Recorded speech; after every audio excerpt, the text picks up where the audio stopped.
ஆண்டவராகிய இயேசுவின் நாமத்தினாலே இந்த சுத்திகரிப்பு ஜெபத்தினுடைய இந்த 6வது நாள் உங்கள் எல்லாரையும் திருச்சபையிலையும் இன்னும் ஆன்லைன் மூலமாக உங்களை சந்திப்பதிலே மிக மகிழ்ச்சி அடைகிறேன்.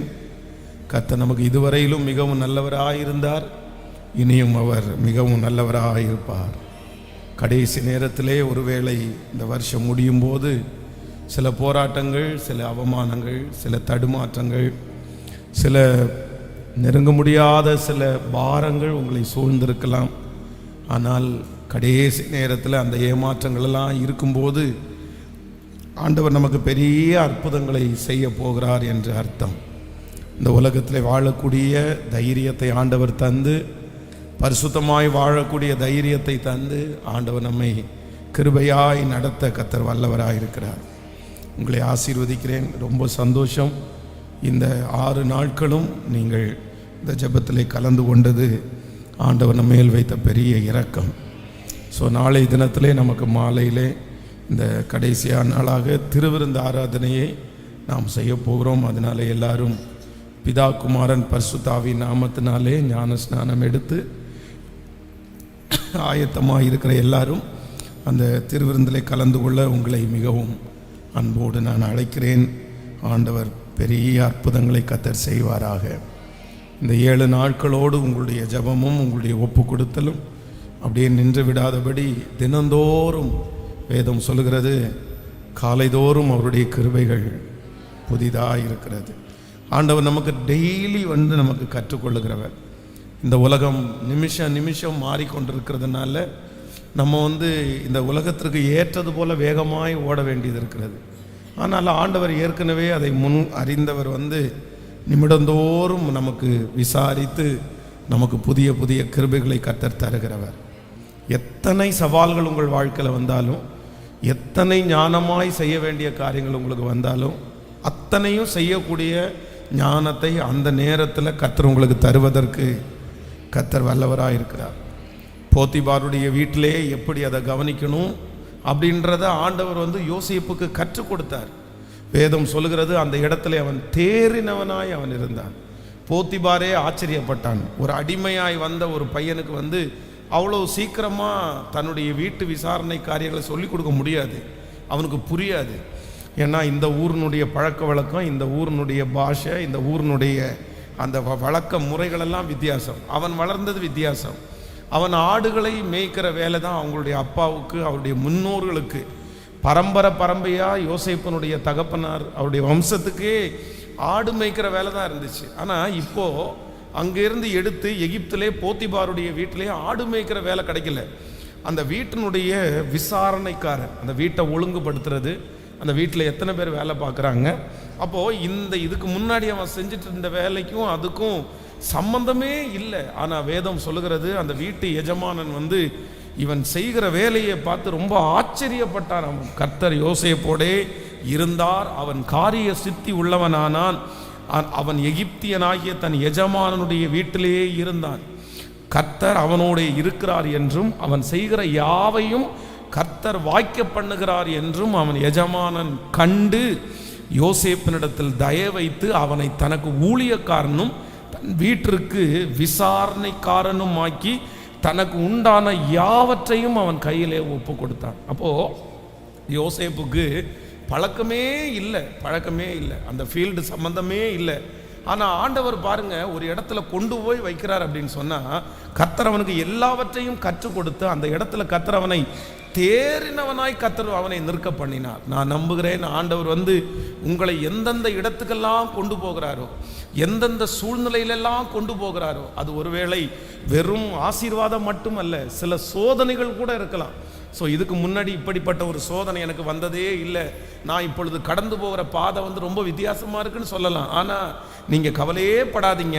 அந்த சோதனைக்குள்ளாக ஆண்டவர் உங்களை கொண்டு போகிறாரே ஆனால், அந்த சூழ்நிலைக்குள்ளாக கர்த்தர் உங்களை கொண்டு போகிறாரே ஆனால், அதில் தாங்கிடுகிற பலன் தருகிறவர், தப்பி செல்லுகிற வழியையும் செய்கிறவர், நமக்காக அந்த இடத்துல உதவிகளை செய்கிற கர்த்தர். அந்த இடத்துல அதற்கு பிறகு அங்கிருந்து யோசேப்பை ஆண்டவர் சிறைச்சாலைக்கு கூட்டிட்டு போறாரு பாருங்க. இப்போ இதுவரைக்கும் அவன் வந்த பகுதியில் சிறைச்சாலைக்கு அவனுக்கு சம்பந்தமே இல்லை. சிறைச்சாலையில் அவங்க அம்மா அப்பா போனதில்லை, அவனுடைய சகோதரர்கள் போனதில்லை, அவங்க வம்சத்தில் இருக்கிற யாருக்கும் சிறைச்சாலைக்கும் சம்பந்தமே இல்லை. இவனுக்கும் சிறைச்சாலைக்கும் சம்பந்தமே இல்லை. இவன் தன்னுடைய வீட்டிலே இருக்கும்போது பார்த்தீங்கன்னா ரொம்ப ப்ராட் மைண்டாக அவங்க அப்பா அவனை ரொம்ப நல்லா பார்த்துக்கிட்டாரு. அதே போல் போத்திபாருடைய வீட்டுக்கு வந்ததுக்கு பிறகும் அவனுக்கு அரெஸ்ட் அப்படின்ற ஒரு வாழ்க்கை அல்ல. தன்னுடைய மனைவியை தவிர வேற எல்லாத்தையுமே அவன் கையில் கொடுத்து வச்சிருந்தான். நம்ம ஃப்ரீ பேர்ட் அப்படின்னா, இந்த ரூமுக்கு போகணுன்னா போகலாம், இங்கே படுக்கணுன்னா படுக்கலாம், இங்கே சாப்பிடணுன்னா சாப்பிடலாம். அவ்வளவு ஒரு விசாலமான வாழ்க்கை வாழ்ந்தவன். அங்கேயும் யோசேப்பை ரூல் பண்ணுறதுக்கு யாரும் இல்லை. ஆனால் இப்போ முதல் முறையாய் இந்த சிறைச்சாலை அப்படின்ற ஒரு ஃபீல்டுக்குள்ளே போகிறான். ஆனால் வேதம் சொல்கிறது கர்த்தர் அங்கேயும் அவனோடு கூட இருந்து அந்த சிறைச்சாலை தலைவனுடைய கண்களில் தயவு கிடைக்கிற அளவிற்கு அங்கே இருக்கிற சகா சிறைச்சாலை அந்த நபர்களை விசாரிக்கிற அளவிற்கு அவர்களுக்கு சொப்பனத்துக்கு விளக்கம் கொடுக்குற அளவுக்கு ஆண்டவர் அங்கே ஞானத்தை கொடுத்து வச்சிருந்தாரு. பாருங்களேன், சிறைச்சாலையிலையும் கர்த்தர் யோசேப்போட இருந்ததுனாலே அந்த இடத்திற்கான சகல ஞானத்தையும் கர்த்தர் உங்களுக்கு தந்தார். நான் நம்புகிறேன், நீங்கள் மருத்துவத்துறையிலே இருந்தால் கூட பரம டாக்டராகிய தேவன் உங்களுக்கு அதை செய்யக்கூடிய கிருபையை தருவார். நீங்க ஒரு டீச்சராக இருப்பீர்களே, ஆனால் கர்த்தர் ஒரு ஆசிரியராய் இருக்கிறதுனாலே உங்களுக்கு அந்த ஆசிரியர் வேலையை நேர்த்தியாய் செய்யக்கூடிய கிருபையை கர்த்தர் தருவார். நீங்கள் ஒரு தச்சனாக இருந்தால் அந்த தச்சு வேலையை பழக்கம் உள்ள இயேசு உங்களுக்கு அதில் பெஸ்டாய் கர்த்தர் செய்ய கிருபை தருவார். நீங்கள் ஒரு மீனவர்களாக இருந்தால் மீனுடைய நிலைமையை அறிந்திருக்கிற கர்த்தர் அதற்கு வேண்டிய ஞானத்தை கர்த்தர் தருவார். அதனால ஆண்டவருடைய பிள்ளைகள், இந்த ஃபீல்டு எனக்கு புதுசாக இருக்குதே, இந்த சூழ்நிலை எனக்கு புதுசாக இருக்குது, இப்படி ஒரு சோதனை வந்துச்சு, நான் எப்படி இதை தாண்டுவேன், எப்படி இதை கடப்பேன், எப்படி இது சரியாகும் அப்படின்னு நினைக்கவே வேண்டாம். அந்த இடத்துல போய் நின்று ஒன்று மட்டும் கேளுங்க, ஆண்டவரே இந்த இடத்துக்கு நான் புதுசு, இது எனக்கு பண்ணவே தெரியல, இது எப்படின்னே எனக்கு தெரியல, இதில் நான் வெட்கப்பட்டு போகக்கூடாது, உங்கள் ஞானம் எனக்கு வெளிப்படட்டும்னு நீங்கள் போய் நில்லுங்க. நான் நம்புகிறேன் அந்த இடத்துலேருந்து நீங்கள் வரும்போது வெட்கப்பட்டு வரமாட்டீங்க, சாட்சியோட தான் வருவீங்க. உங்களை மாதிரி எத்தனை 1000 பேர் செய்திருந்தாலும் ஆண்டவர் உங்களுக்கு என்று தனி ஒரு யூனிக்கை கொடுக்க கர்த்தர் வல்லவராக இருக்கிறார். ஆமென். யோசேப்பு 3வது போன இடம் என்ன அப்படின்னு சொன்னா, அப்படியே அவனுடைய தரம் வளர்த்து பாருங்க. அடுத்து போன இடம் வேதம் சொல்லுகிறது எகிப்தின் ராஜாவினிடத்துல போய் நிற்கிறான். அப்போ அந்த ராஜா அவன் கையில் ஒரு பொறுப்பை கொடுக்குறாரு. அந்த பொறுப்பு சாதாரணமானதே அல்ல.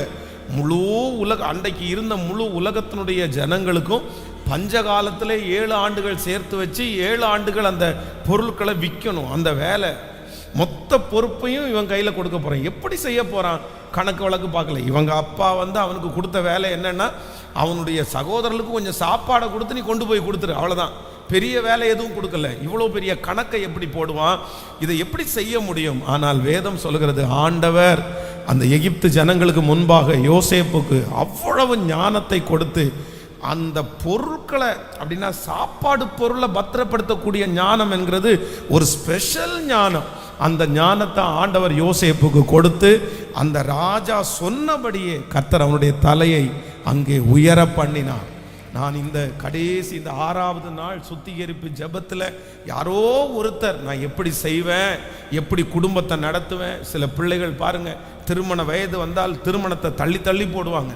நான் திருமணம் செய்ய வேண்டாம், எனக்கு வேண்டாம். ஏன் அப்படின்னு கேட்டால், இல்லை எனக்கு நான் எப்படி குடும்பத்தை நடத்துவேன், எப்படி பிள்ளை பிறந்துச்சுன்னா நான் எப்படி அதை வளர்த்துவேன், எனக்கு அதில் ஒன்றுமே தெரியாதே, நான் ஒரு குடும்பத்தை நடத்துறதுக்கெல்லாம் நான் ரெடியான ஆளா அப்படின்வாங்க. சிலர் அப்பாவுடைய பிரச்சனை, அம்மாவுடைய பிரச்சனை, குடும்பத்தில் இருக்கிற யாராவது ஒருத்தர் சண்டை போட்டு அவங்களுடைய குடும்பம் சமாதானம் இல்லைன்னா, பாரு எங்கள் அக்காவுடைய குடும்பமே சமாதானம் இல்லை, எங்கள் அம்மா அப்பாவே சமாதானம் இல்லை, நானும் கல்யாணம் பண்ணிட்டு என்ன கஷ்டப்படவா அப்படின்னு அப்படியெல்லாம் நினைக்க வேண்டாம். நான் நம்புகிறேன், ஆண்டவர் உங்களோடு கூட இருப்பாரானால் உங்களுக்கு கொடுக்கிற எல்லா இடத்திலையும், நீங்கள் போகிற எல்லா இடங்களிலையும் ஞானத்துவையும் சத்துவத்தையும் பெருக பண்ணி நம்மை தலை நிமிர பண்ணுகிற கர்த்தர். ஆண்டவருடைய வருகை தாமதிக்குமானால் அடுத்த ஆண்டு கர்த்தர் உங்கள் கையிலே பொறுப்புகளை தருவாராக. நீங்கள் நினையாத போத்திபாருடைய வீடு, நீங்கள் நினையாத பார்வோனுடைய அரண்மனை உங்களுக்காக வைக்கப்படும். அந்த இடத்திலே நீங்கள் நினையாத சிறைச்சாலை என்கிற ஒரு சோதனை அங்கே கொடுக்கப்படும். ஆனால் அந்த இடத்திலே நீங்கள் ஞானமாய் நடந்து மிக அழகாய் அதிலே கர்த்தரை மகிமைப்படுத்துவீர்கள். நீங்கள் ஆச்சரியப்படுவீர்கள். இந்த ஞானம் உங்களுக்கு எங்கே கிடைத்தது என்று உங்கள் குடும்பத்தார் பார்த்து ஆச்சரியப்படுவார்கள். உங்களோட படித்தவங்க நிறைய பேர் உங்களை பார்த்து உங்கள் ஞானத்தை பார்த்து ஆச்சரியப்படுவாங்க. உங்களை பெற்றெடுத்த அம்மா அப்பா உங்கள் ஞானத்தை பார்த்து ஆச்சரியப்படுவார்கள். உங்களை பகைச்சவங்க நிறைய பேர் உங்கள் ஞானத்தை பார்த்து ஆச்சரியப்படுவாங்க. கர்த்தர் உங்களை நடத்துகிற விதத்தை பார்த்து பிரமிப்பாங்க. இது தீர்க்க தரிசனமான வார்த்தை. ஹல்லேலூயா. இந்த 5 நாட்களும் ஒப்பு கொடுத்த ஒவ்வொருத்தருக்கும் அப்படியே நடப்பதாக. 2 கைகளை மேல உயர்த்தி சத்தமாய் ஏசப்பாட்ட இந்த வார்த்தையை கர்த்தரே பேசுகிறார். ஆமென். சொல்லுங்க, ஏசப்பா இந்த வார்த்தை என் தலையின் மேல் அப்படியே இருக்கட்டும். என்னுடைய பிள்ளையினுடைய தலையின் மேல் அப்படியே இருக்கட்டும். ஒதுக்கப்பட்ட அந்த பிள்ளையினுடைய தலையின் மேல இருக்கட்டும். புறக்கணிக்கப்பட்ட அந்த குடும்பத்தின் மேல அந்த கிருபை இருக்கட்டும். காரியங்களை செய்ய முடியாமல் இதிலே மாட்டி விடுவேனோ, பல வருடங்களாக விழுந்து விழுந்து எழும்புகிற ஒவ்வொருத்தருக்கும் இப்பொழுது தேவ கிருபை, தேவ தயவு. கைகளை உயர்த்தி எல்லாரும் கேளுங்க, ஏசப்பா இந்த வார்த்தையை எனக்காக தான் பேசுனீங்க. சொல்லுங்க சொல்லுங்க முழு பலத்தோடு. ஹல்லேலூயா. இதை எனக்காக தான் கர்த்தர் பேசுனீங்க. ஆமென். உம்முடைய ஞானம் என்னிடத்திலே வெளிப்படட்டும். ஆமென். அவருக்கு தெரியாதது ஒன்றுமில்லை. அவர் எல்லாம் அறிந்தவர். அவர் நம்மை உருவாக்குனவராய் இருக்கிறதுனாலே நம்முடைய எல்லாம் அவருக்கு தெரியும். நல்ல சத்தத்தை உயர்த்தி முழு பலத்தோடு ஜெபம் பண்ணுங்க. அப்பா அப்பா. ஹல்லேலூயா. அவமானப்பட்ட இடங்கள், வெட்கப்பட்ட இடங்கள், தெரியாதுன்னு தலைகுனிந்த இடங்கள், நஷ்டத்தை கொடுத்த இடங்கள், அற்பமாய் பார்த்த இடங்கள், அந்த அத்தனை இடங்களிலும் என் மகன் ஞானமாய் நடப்பார் என்று சொல்லுகிறது போல அந்த ஞானத்தை, குடும்பத்தை நடத்தக்கூடிய ஞானம், தொழிலை நடத்தக்கூடிய ஞானம், பாவத்தை ஜெயிக்கக்கூடிய ஞானம், ஸ்தோத்திரம், எந்த ஃபீல்டுக்குள்ள கடந்து போனாலும் அதுல தேறினவர்களாய் நிற்கக்கூடிய ஞானம் இப்பொழுது மகனுக்கு கட்டளை இடப்படுவதாக, மகளுக்கு கட்டளை இடப்படுவதாக. வாலிப தம்பிங்க தங்கச்சிங்க கையை உயர்த்தி சத்தமா கேளுங்க. நீதான் கர்த்தரால் தெரிந்து கொள்ளப்பட்ட யோசேப்பு. ஓ, நீதான் கர்த்தரால் தெரிந்து கொள்ளப்பட்ட எஸ்தர் ராஜாத்தி. ஆமென். உங்களுடைய பின்னணி எப்படி வேண்டும் என்றாலும் இருக்கலாம். ஆனால் ஹல்லேலூயா, சித்தப்பா மகனாலே வளர்க்கப்பட்ட ஒரு எஸ்தர், அனாதையாய் இருந்த ஒரு எஸ்தர் பட்டத்தரசியாய் மாற்றப்பட என் தேவனாகிய கர்த்தர் வல்லமை உள்ளவராய் இருப்பாரானால் நீங்கள் அறியாததும் உங்களுக்கு எட்டாததுமான பெரிய காரியத்தை ஹல்லேலூயா செய்வதற்கு வல்லவர், செய்வதற்கு வல்லவர், வல்லவர், வல்லவர், வல்லவர். கர்த்தாவே, நான் நிலையற்றவன், என் கால்களை ஸ்திரப்படுத்து. கர்த்தாவே,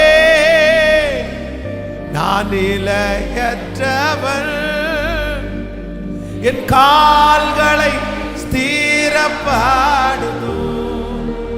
சொல்லுவோம், என் பலனும் நீரே, என் கோட்டையும் நீரே,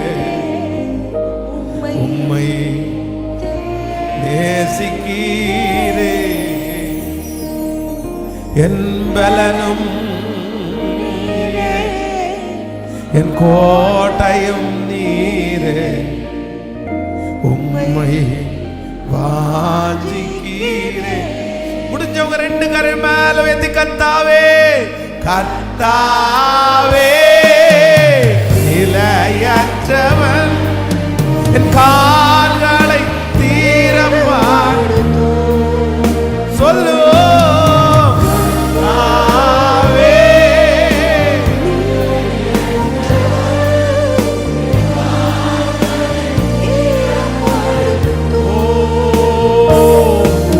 என் பலனும் நீரே, கோட்டையும் நீரே, உம்மை தேடுகிறே.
பலனும் நீரே.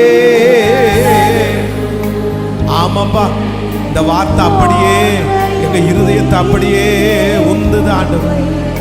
நீர் எங்களை பலப்படுத்துகிற கர்த்தர், நீர் எங்களை பலப்படுத்துகிற கர்த்தர். பேசுறவங்க பேசுங்க அப்பாட்ட, ஜெபிக்கிறவங்க அப்படியே ஜெபி. கிருபை ஆண்டவரத்துல கேட்கிறவங்க அப்படியே கிருபையை கேளு. சத்தமா எல்லாரும் பாடணும்னு அவசியம் இல்லை. நாங்க பாடிட்டே இருக்கும்போது நீங்க பாட்டுக்கு ஜெபம் பண்ணிட்டே.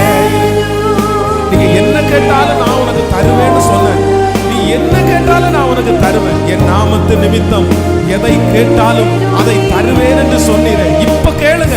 எனக்கு இந்த காரியத்தை செய்ய முடியலப்பா, இந்த காரியத்தை நான் எப்படி பண்ணுவேன்னு எனக்கு தெரியலப்பா, ஆனா எனக்கு பலன் தரணும். இதுவரைக்கும் நான் விழுந்தேன், இதுவரைக்கும் என் பலத்தால ஓடி ஓடி நான் விழுந்தேன். ஆண்டவரை எத்தனையோ நான் சம்பாதிச்சேன், இல்லை எத்தனையோ நான் பெற்றுக்கொண்டேன். ஆனா இன்னைக்கு நான் என் கையை பார்க்கும்போது ஒண்ணுமே இல்லை, நான் வெறுமையா இருக்கிறேன். ஆனா இப்போ உங்க பலன், இந்த 7 நாட்கள் சுத்திகரிப்பு ஜெபம் முடியும் போது இனி உங்க பலன், புதிய ஆண்டுல உங்க பலன், உங்க பலத்தை கொடுத்தீங்கன்னா நான் விழமாட்டேன்னு தெரியும். மனசார எஸ் கர்த்தர் உங்க சத்தத்தை கேட்கணும்னு விரும்புறாரு. நீங்க ஜெபிக்கணும்னு ஆண்டவர் விரும்புறாரு. உன் வாயை விரிவாய் தர, அதை நான் நிரப்புவேன் என்று சொல்லி இருக்கிறார்ல. நன்றி அப்பா, நன்றி நன்றி.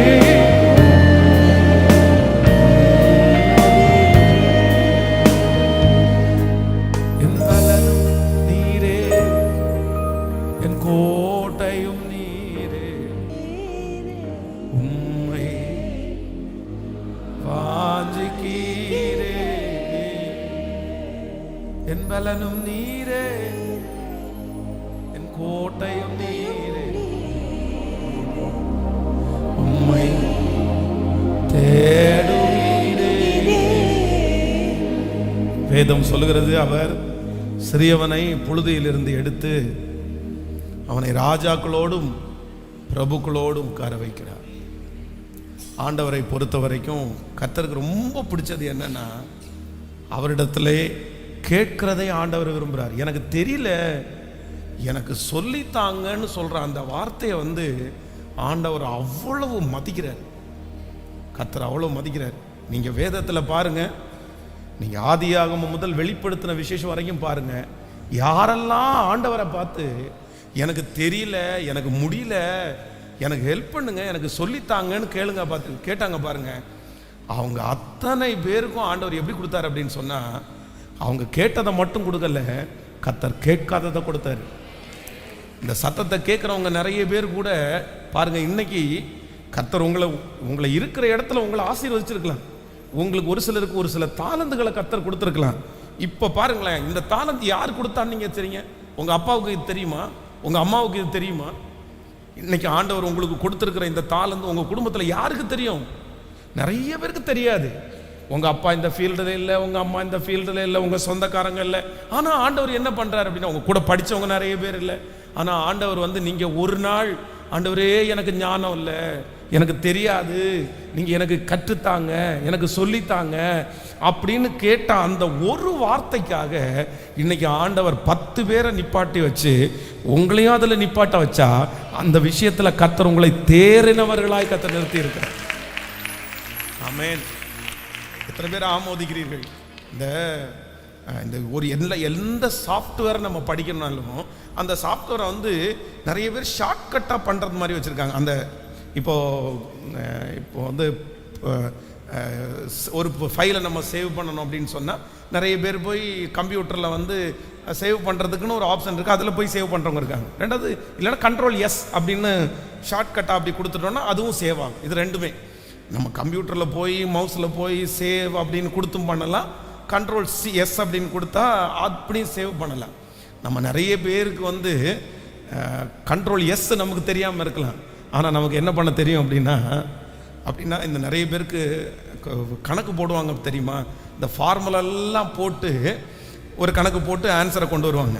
இது ஒரு டிப். இவங்க என்ன அப்படின்னு சொன்னால் ரொம்ப தேர்னவங்க, படித்தவங்க. ஆனால் இன்னொரு குரூப் இருக்குது, என்ன வரும் எனக்கு இந்த ஃபார்முலாலாம் தெரியாது, ஆனால் எனக்கு என்ன போட தெரியும், ஒன்னையும் கூட்டினா 2 தாயா, 2ஐயும் 4 தாயா அப்படின்றது தெரியும்.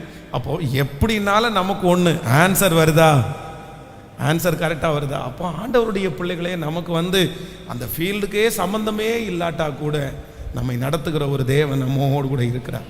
அதனால் ஒரு புதிய ஆண்டுக்குள்ளாக நுழைகிற நீங்கள் அத்தனை பேரும் நீங்கள் கொஞ்சம் கூட சலசலப்பு படவே வேண்டாம். இல்லை எனக்கு ரொம்ப பிடிக்காத ஒன்றா ஆண்டவர் கொடுத்துட்டாருன்னு நினைக்காதீங்க. இல்லை எனக்கு தகுதியே இல்லாத ஒன்றா ஆண்டவர் அந்த தாழ்மை உங்களுக்கு இருக்கலாம். இல்லை நான் செய்யவே முடியாத ஒன்றை கொடுத்துட்டாருன்னெல்லாம் நீங்கள் நினைக்காதீங்க. இல்லை, உங்களுக்கு செய்ய முடியாதுன்னா கண்டிப்பாக அந்த காரியத்தை கர்த்தர் உங்களுக்கு கொடுத்துருக்க மாட்டார். உங்களால் செய்ய முடியும்னு நீங்கள் நம்பாட்டாலும் உங்களை உருவாக்கினவர், உங்களை உண்டாக்கின கர்த்தர் அதை நம்புகிறார். நீ தான் இந்த குடும்பத்துக்கு ஏற்ற நபர், நீ தான் இந்த நபருக்கு ஏற்ற நபர், உன்னால முடியும், நீ செய்வாய். அந்த ஞானத்தை நமக்கு கொடுக்கிற கர்த்தர். அதனால இன்னையிலிருந்து இந்த புது வருடத்தை சந்திக்கிற வரைக்கும் அதை நம்ம பாடுவோம். கணுக்கால் அளவு போதாதையா, முழங்கால் அளவு போதாதையா, கணுக்கால் அளவு போதாதையா, முழங்கால் அளவு போதாதையா, நீந்தி நீந்தி மூழ்கணுமே, நீந்தி நீந்தி மூழ்கணுமே, மிதந்து மிதந்து மகிழனுமே, மிதந்து மிதந்து மகிழனுமே. வாருமையா போதகரே, வாருமையா போதகரே, பற்றாத ஜீவன் நதியாக, பற்றாத ஜீவன் நதியாக, நீரே பற்றாத நதியாக வாரும் போதகரே, ஜீவ தண்ணீரே ஆவியானவரே, பற்றாத நதியாக வாரும் போதகரே. ஆமென். அதனால எனக்கு போதாது 2024 இருந்த அந்த ஞானம் எனக்கு போதாது, எனக்கு ஒரு புது ஞானத்தை கர்த்தர் தரணும். நீங்கள் ஜெபிக்கிறதை கர்த்தர் செய்ய வல்லவராக இருக்கிறார். ஸோ ஒவ்வொரு நாளும் இந்த பரிசுத்தத்தை குறித்து நம்மை ஆண்டவர் ரொம்ப அழகாய் நேர்த்தியாய் சில காரியத்தை ஒப்பு கொடுத்து சில காரியத்தை ஆண்டவர் ஜெபிக்க வைக்கிறார். ஸோ இன்றைக்கு இந்த 6வது நாள் கூட நான் நிறைய காரியத்தை யோசித்தேன். சரி, ஒரு புதிய வருஷத்தை சந்திக்கிறதுக்கு முன்னாடி ஒரு 10 காரியங்கள் நம்ம கடைபிடிக்க வேண்டிய காரியங்கள், நம்ம செய்ய வேண்டியது, நம்ம ஜெபிக்க வேண்டியது, இப்படியெல்லாம் நான் ப்ரிப்ரேஷன் நான் என்னுடைய மனதில் ஓடிக்கொண்டே இருந்துச்சு. ஆனாலும் ஆண்டவர் என்னை எதுக்கு நடத்தினார் அப்படின்னு சொன்னால், பரிசுத்தத்திற்காக சொல்லுகிற சாக்கு போக்க நான் விரும்புறது இல்லை அப்படின்னா ஆண்டவர் என்னுடைய இருதயத்திலே பேசினார். பொதுவாக ஆண்டவருடைய பிள்ளைகளே, இன்றைக்கி நம்ம நிறைய பேர் பரிசுத்தமாய் வாழாமல் இருப்பதற்கு நம்ம நிறைய பேர் என்ன சொல்கிறோன்னா, நிறைய சாக்கு போக்க நம்ம சொல்லிடுறோம். நம்ம நிறைய பேர் திருப்தி ஆயிரும். நம்மளை சுற்றி இருக்கிறவங்களும் நிறைய பேர் என்ன பண்ணுறாங்கன்னா, இந்த சில சாக்கு போக்குகளை எல்லாம் நமக்கு காண்பித்து நம்மளை நிறைய பேர் தட்டி கொடுத்துறாங்க.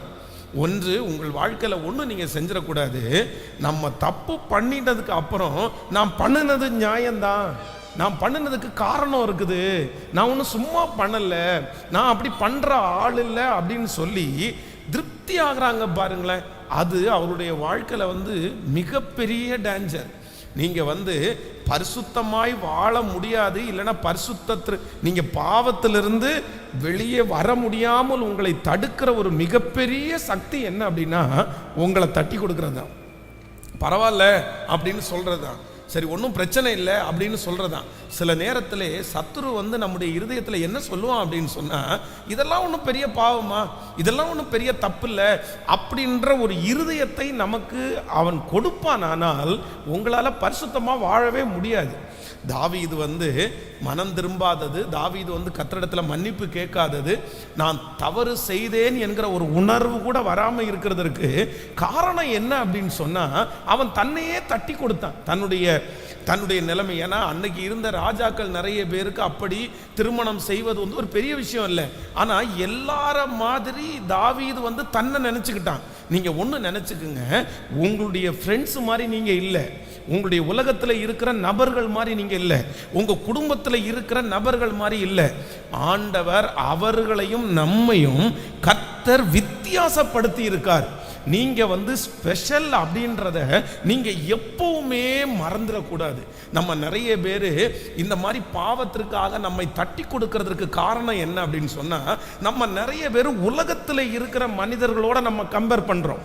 உலகத்தில் இருக்கிற மனிதர்களோட அவனும் மனுஷன்தான், நானும் மனுஷன்தான் அப்படின்னு நம்ம நினைக்கிறோம். கிடையாது, அவனும் மனுஷன்தான், நம்ம மனுஷன்தான், ஆனா மனுஷன் கிடையாது.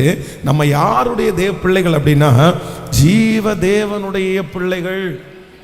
நீங்க ஸ்பெஷல் அப்படின்ற அந்த மனசு உங்களுக்குள்ளே இருக்குமானால் நிச்சயமாக சொல்லுகிறேன், உங்களால் பாவத்திலிருந்து நீங்கள் வெளியே வர முடியும். இப்போ நான் இத்தனை பேர் நீங்கள் இருக்கீங்க, நீங்கள் எல்லாம் பிலீவராக இருக்கீங்க, ஆண்டவர் என்ன பாஸ்டராக வச்சிருக்கிறார் அப்படின்னு சொன்னால், சில காரியங்கள் ஒருவேளை நீங்கள் பிலீவராக இருந்து ஒரு விசுவாசியாக இருந்து சில காரியங்களை செய்கிறீங்க, செய்யலாம். அது அந்த மாதிரி உலகத்தில் இருக்கீங்கன்னு வைங்களேன், அப்படி செய்யக்கூடாது இருக்கீங்க. ஆனால் ஒரு ஊழியக்காரனா இருந்துட்டு இந்த காரியத்தை எல்லாம் செய்யக்கூடாது அப்படின்னு இருக்குது. அது என்னுடைய அப்படின்னு சொன்னா, நான் எப்படி இருக்கேன்னா வித்தியாசமா இருக்கிறேன் அப்படின்னு சொன்னா, உங்களுக்கு ஒருவனாக இருந்தாலும் உங்களுக்கு முன்பாக ஆண்டவர் அந்த தலைமைத்துவம் என்கிற அந்த ஒன்று சின்ன கொடுத்துருக்கிறனால எல்லா காரியத்தையும் நான் செய்ய முடியாது. என்னுடைய மனதிலே என்ன இருக்கணும் அப்படின்னு சொன்னா, கர்த்தர் இவர்களுக்கு முன்பாக என்னை அதிகாரியா வச்சிருக்கிறாரு, அதனால நான் உங்களை மாதிரி இருக்க முடியாதுன்றத நான் எப்பொழுதுமே உணர வேண்டும். அதே போல உலகத்திலே இருக்கிற ஃப்ரெண்ட்ஸோ உலகத்தில் இருக்கிற சொந்தக்காரர்களோ உங்களை பார்த்து சில காரியங்களுக்குள்ளாக உங்களை நடத்த பண்ணும்போது உங்க மனசு என்ன சொல்லணும் அப்படின்னு சொன்னாலாம், நீ பண்ணலாம்ப்பா, நீ செய்யலாம்ப்பா, உனக்கு கேட்கறதுக்கு யாரும் இல்லை. ஆனா நான் அப்படி என்ன பண்ண முடியாதுன்னா செய்ய முடியாது. உடனே இந்த வார்த்தையை அவன்கிட்ட கேட்டா, நீ என்னை விட என்ன பெருசா, நீ என்னை விட என்ன பணம் சம்பாதிச்சிருக்கிறியா, நீ என்னை விட என்ன சொத்து வச்சிருக்கிறியா அப்படின்னு தான் கேட்பாங்க. அவர்களுடைய சிந்தை, அவர்களுடைய கண்கள் உலகத்தினுடைய ஆசீர்வாதத்துக்கு தான் போகும். ஆனா நீங்க ஒண்ணு நினைச்சுக்கணும், என்ன பரலோகம் பார்த்து கொண்டிருக்கிறது, என்னை கர்த்தர் பார்த்து கொண்டிருக்கிறார். இந்த உலகத்திலே இருக்கிற அவனை காட்டிலும் எனக்குள்ளே இருக்கிறவர் பெரியவர். ஆமேன் சொல்லுங்கள். இந்த ஜபத்தில் இருக்கிற யாராவது ஒருத்தர் உங்களை தட்டி கொடுத்திருக்கிறீர்களா? இந்த வருஷம் பரவாயில்ல பரவாயில்ல பரவாயில்ல, ஒரு பொய் தானே பரவாயில்ல, இந்த விஷயம் தானே பரவாயில்ல, யாரும் செய்யாததையா நீ செஞ்சுட்ட, யாரும் பண்ணாததையா பண்ணிட்ட, அப்படி ஒருவேளை உங்களுடைய மனசை சத்ரு திருப்திப்படுத்தி இருந்தான்னா இன்னைக்கு நீங்க என்ன ஜெபிக்கணும் அப்படின்னு சொன்னா, இல்ல ஆண்டவரே, இல்ல ஆண்டவரே, அந்த எண்ணத்தை என்னிடத்திலிருந்து எடுத்து போடும். நான் செய்தது 100க்கு 100 தவறுதான் ஆண்டவரே, நான் செஞ்சிருக்க கூடாது, என்ன நான் திருப்திப்படுத்தலை, என்ன நான் தட்டி கொடுக்கல, என்ன நான் நியாயப்படுத்தலை. இந்த வார்த்தையை யார் சொல்ல மறக்கிறார்களோ அவர்களை ஆண்டவர் தூக்கி எடுக்கவே முடியாது. இப்போ மோசேயை போய் ஆண்டவர் சந்திக்கிறார். 40 ஆண்டு தாண்டி ஆண்டவர் அவனை சந்திக்கிறார். ஏன் 40 ஆண்டுக்கு முன்னாடி ஆண்டவர் அவனை சந்திக்கல அப்படின்னு சொன்னா, 40 ஆண்டுக்கு முன்பாக அந்த இடத்திற்கு அவன் தேவைப்படலை. ஒன்று நீங்கள் நினைத்துக் கொள்ளுங்கள், சில இடங்கள்லாம் ஆண்டவர் நம்மளை கொண்டு போய் வைப்பதற்கு ஆண்டவர் நம்மளை உருவாக்குவார், ஆண்டவர் நம்மளை சரி பண்ணுவார். ஆனால் எந்த டைம் வருதோ அந்த டைம் வரைக்கும் சில நேரங்களிலே ஆண்டவர் அமைதியாக இருப்பார். அதைத்தான் ஏற்ற காலத்தில் அவர் உங்களை உயர்த்தும்படிக்கு அவருடைய பலத்த கைக்குள் நீங்கள் என்ன பண்ணுங்கன்னா அடங்கி இருங்கள். ஆனால் கண்டிப்பாக ஒரு நாள் அவர் தேடி வருவார், கண்டிப்பாக ஒரு நாள் அந்த இடத்திற்கு ஆண்டவர் உங்களை கூட்டிட்டு போவார். இப்போ ஆண்டவர் மோசையை சந்திக்கும் போது மோசையை என்ன சொல்றார் அப்படின்னு சொன்னா, நிறைய சாக்கு போக்க சொல்றார் இந்த ஊழியத்திற்கு வராமல் இருக்கிறதுக்கு. இல்லை நான் வரல, நீர் வேற யாரையாவது அனுப்பும் அப்படின்னு சொல்றார். இல்லை நீ வரணும் அப்படின்னு. உடனே அவன் என்ன சொல்றான், இல்லை நான் திக்குவாயும் மந்த நாமும் உள்ளவன். உடனே ஆண்டவர் என்ன சொல்றாருன்னா, மனுஷனுக்கு நாவை படைத்தவர் யார்? கர்த்தராகிய நான் அல்லவோ.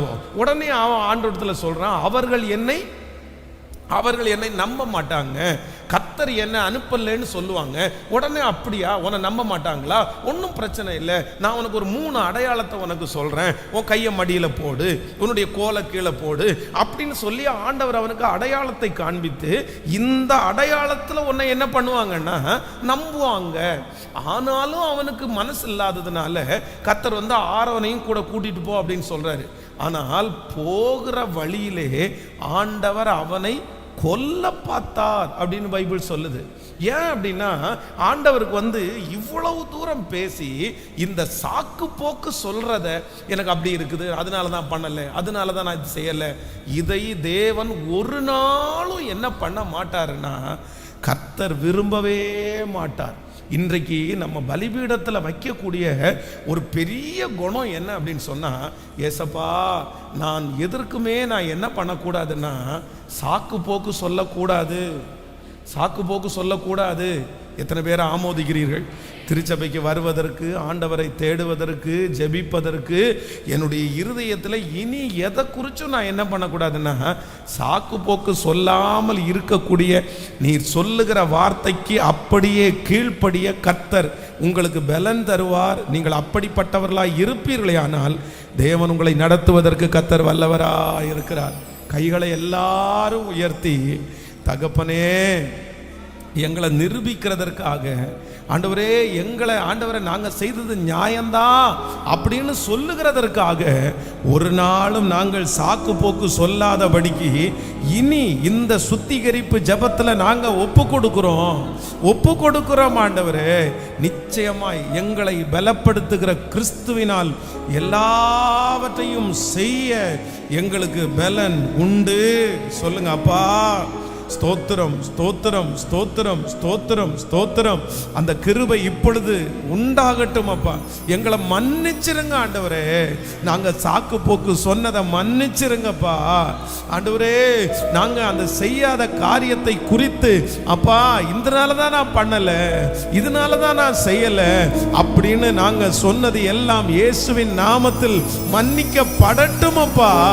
இல்லப்பா, நாங்க செஞ்சிருக்கலாம், என்ன நான் நிரூபிக்கிறதுக்கு நான் விரும்பல, என்ன தட்டி கொடுக்கிறதுக்கு நான் விரும்பல, என்ன நியாயப்படுத்துறதுக்கு நான் விரும்பல, நான் செய்தது தவறுதான் என்று சத்தத்தை உயர்த்தி ஒப்பு கொடுக்கும் போது அந்த மன்னிப்பு கர்த்தரிடத்திலிருந்து கடந்து வருகிறது, தேவனிடத்திலிருந்து கடந்து வருகிறது.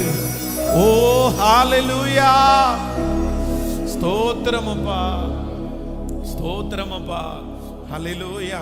நீங்க எல்லாரும் என்ன கவனமாய் கவனிங்க ஆண்டவருடைய பிள்ளைகளே. சவுலுக்கும் தாவீதுக்கும் உள்ள ஒரு பெரிய வித்தியாசம் என்ன அப்படின்னு சொன்னா, இந்த சவுல் ராஜா இந்த சாலமோன் சாமுவேல் வர்றதுக்கு முன்னாடியே அந்த பலி செலுத்திடுவார் பாருங்களேன், பலி செலுத்திடுவார். ஆனா ராஜாக்களுக்கு பலி செலுத்தக்கூடிய அந்த காரியத்தை ஆண்டவர் அந்த நாள்ல கொடுக்கல.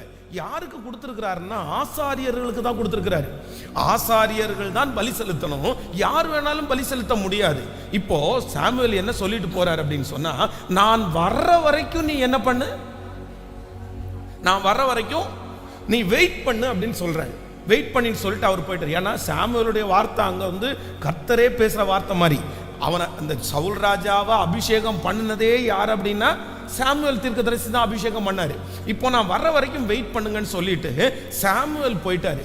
இப்போ சாமுவேல் போயிட்டு திரும்பி வந்து திடீர்னு பார்க்குறாரு, இவன் இந்த சவுல் ராஜா என்ன பண்றாருன்னு சொன்னா, நாம காத்திருந்து வேஸ்ட்டு, சாமுவேலுக்காக இவ்வளோ நேரம் காத்திருந்தோம், அவர் வரவே இல்லை, பலியை எங்கிடத்துல கொண்டு வான்னு சொல்லிட்டு இவர் துணிகரமா என்ன பண்றாருன்னு சொன்னா அந்த பலியை இவர் செலுத்துறார்.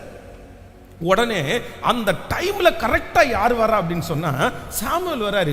உடனே அவர் கேட்கிறாரு, என்ன பண்ணிட்டு இருக்கிறீங்க நீங்க? 1 சாமுவேலின் புஸ்தகம் 13ஆம் அதிகாரத்தினுடைய 11வது வசனத்தை வாசிக்கும் போது, நீ செய்தது என்ன என்று சாமுவேல் கேட்டதற்கு சவுல், ஜனங்கள் என்னை விட்டு சிதறி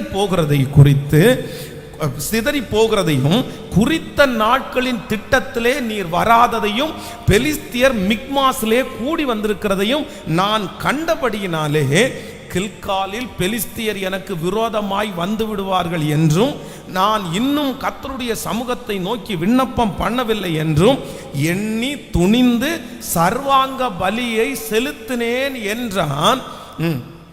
சாமுவேல் சவுலை பார்த்து, புத்தீனமாய் செய்தீர், உம்முடைய தேவனாகிய கர்த்தர் உமக்கு விதித்த கட்டளையை கை கொள்ளாமற் போடி, மற்றபடி கர்த்தர் இஸ்ரவேலின் மேல் உம்முடைய ராஜ்யத்தை என்றென்றைக்கும் ஸ்திரப்படுத்துவார். நீங்க 13ஆம் அதிகாரம் 11வது வசனத்திலிருந்து இன்னொரு டைம் ஒன்னொன்னா சொல்றேன் பாருங்களேன்.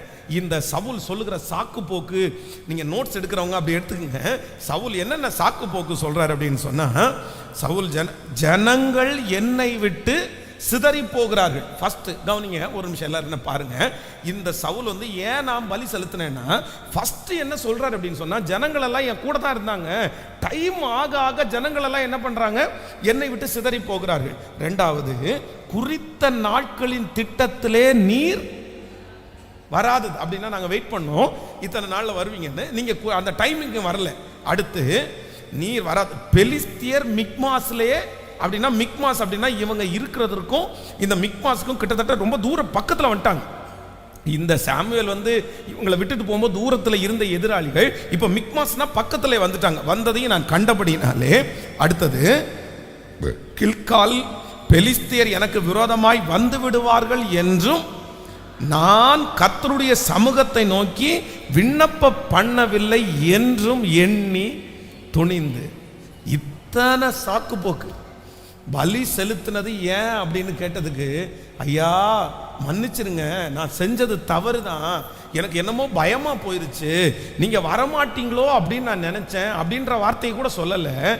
தன்னுடைய செய்த காரியத்தை நியாயப்படுத்துறதற்காக இத்தனை காரியத்தை சொல்றாரு பாருங்களேன்.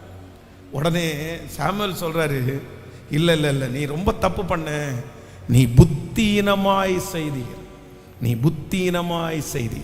சாமுவேல் சவுலை பார்த்து, புத்தீனமாய் செய்தீர், உம்முடைய தேவனாகிய கர்த்தர் உமக்கு விதித்த கட்டளையை கை கொள்ளாமற் போனீர். இந்த ஜபத்துல யாராவது ஒருத்தர் மனசுக்குள்ள நீங்க செஞ்சதை நிரூபிச்சிட்டு இருக்கீங்களா?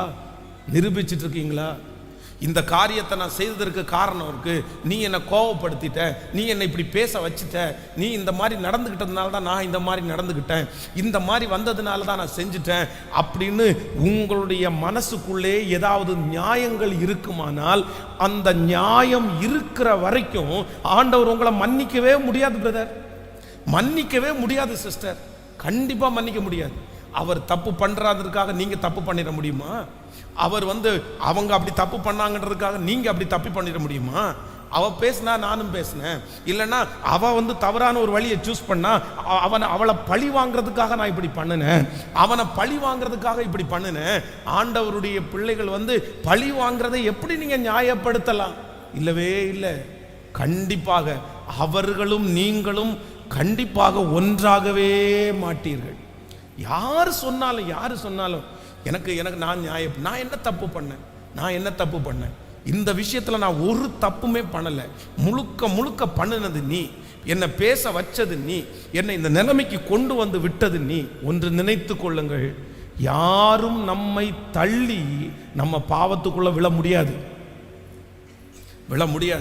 இன்னைக்கு என்ன கேட்கணும்னா, ஆண்டவரிடத்துல, ஆண்டவரே எனக்கு ஒரு கிருபை கொடுங்க, என்னை நியாயப்படுத்தினதை நான் என்ன பண்ணுறேன் அப்படின்னு சொன்னால், இன்னைக்கு நான் அறிக்கை செய்கிறேன். ஆண்டவரே, நான் உங்களுக்கு சொல்லியிருக்கிறேன், மரித்து போன பாலியாங்கி சோ ஊழியக்காரன், மிகப்பெரிய தேவனுடைய சபை, கிட்டத்தட்ட ஒரு ஆராதனையில் 8 லட்சம் பேர் அவருடைய திருச்சபையில் கலந்து கொள்ளுவார்கள். இந்த சம்பவத்தை உங்களுக்கு சொல்லியிருக்கேன்னு நினைக்கிறேன். ஒரு வாலிப தங்கச்சி அவருடைய சர்ச்சில், அந்த வாலிப தங்கச்சியை பார்க்கும்போது அத்தனை லட்சம் பேரில் அவர் கல்யாணம் பண்ணி வச்சு, ஒரு நல்ல மாப்பிள்ளையை பார்த்து கல்யாணம் பண்ணி வைக்கணும்னு நினைச்சது அந்த பிள்ளையாமா. அவர் அவ்வளோ நல்ல பிள்ளை, அவ்வளோ அழகான பிள்ளை, இந்த பிள்ளைக்கு நான் தான் கல்யாணம் பண்ணி வைக்கணும்னு சொல்லிட்டு அந்த திருச்சபையிலேயே இருக்கிற ஒரு நல்ல ஃபேமிலியை அவர் வந்து அந்த பிள்ளைக்கு கல்யாணம் பண்ணி வைக்கிறாரு. கல்யாணம் பண்ணி வைத்த ஒரு 6 மாதத்தில் பார்த்தீங்கன்னா, திடீரென்னு அந்த பிள்ளையை கூட்டிட்டு வராங்க. அந்த பிள்ளையினுடைய வாய் இப்படியே கோணி போய், வாயில ஜொல்லு ஊத்தி, கை காலெல்லாம் விழுந்து பரிதாபமா கூட்டிட்டு வந்தாங்களாமா. இவருக்கு நம்பவே முடியலையாமா. அந்த புள்ள, நான் கல்யாணம் பண்ணிச்ச பிள்ளைவா இது, அவளா இவா? இல்லையே, நான் நம்பவே முடியல. அந்த அளவுக்கு அதனுடைய பிள்ளையினுடைய ரூபமெல்லாம் அகோரமாக்கப்பட்டிருக்கிறது. உடனே சரி வா அப்படின்னு சொல்லி தலை மேல கையை வச்சு ஜெபம் பண்ணாராமா. ஜெபம் பண்ணும்போது அவருக்கு ஒண்ணுமே தெரியல.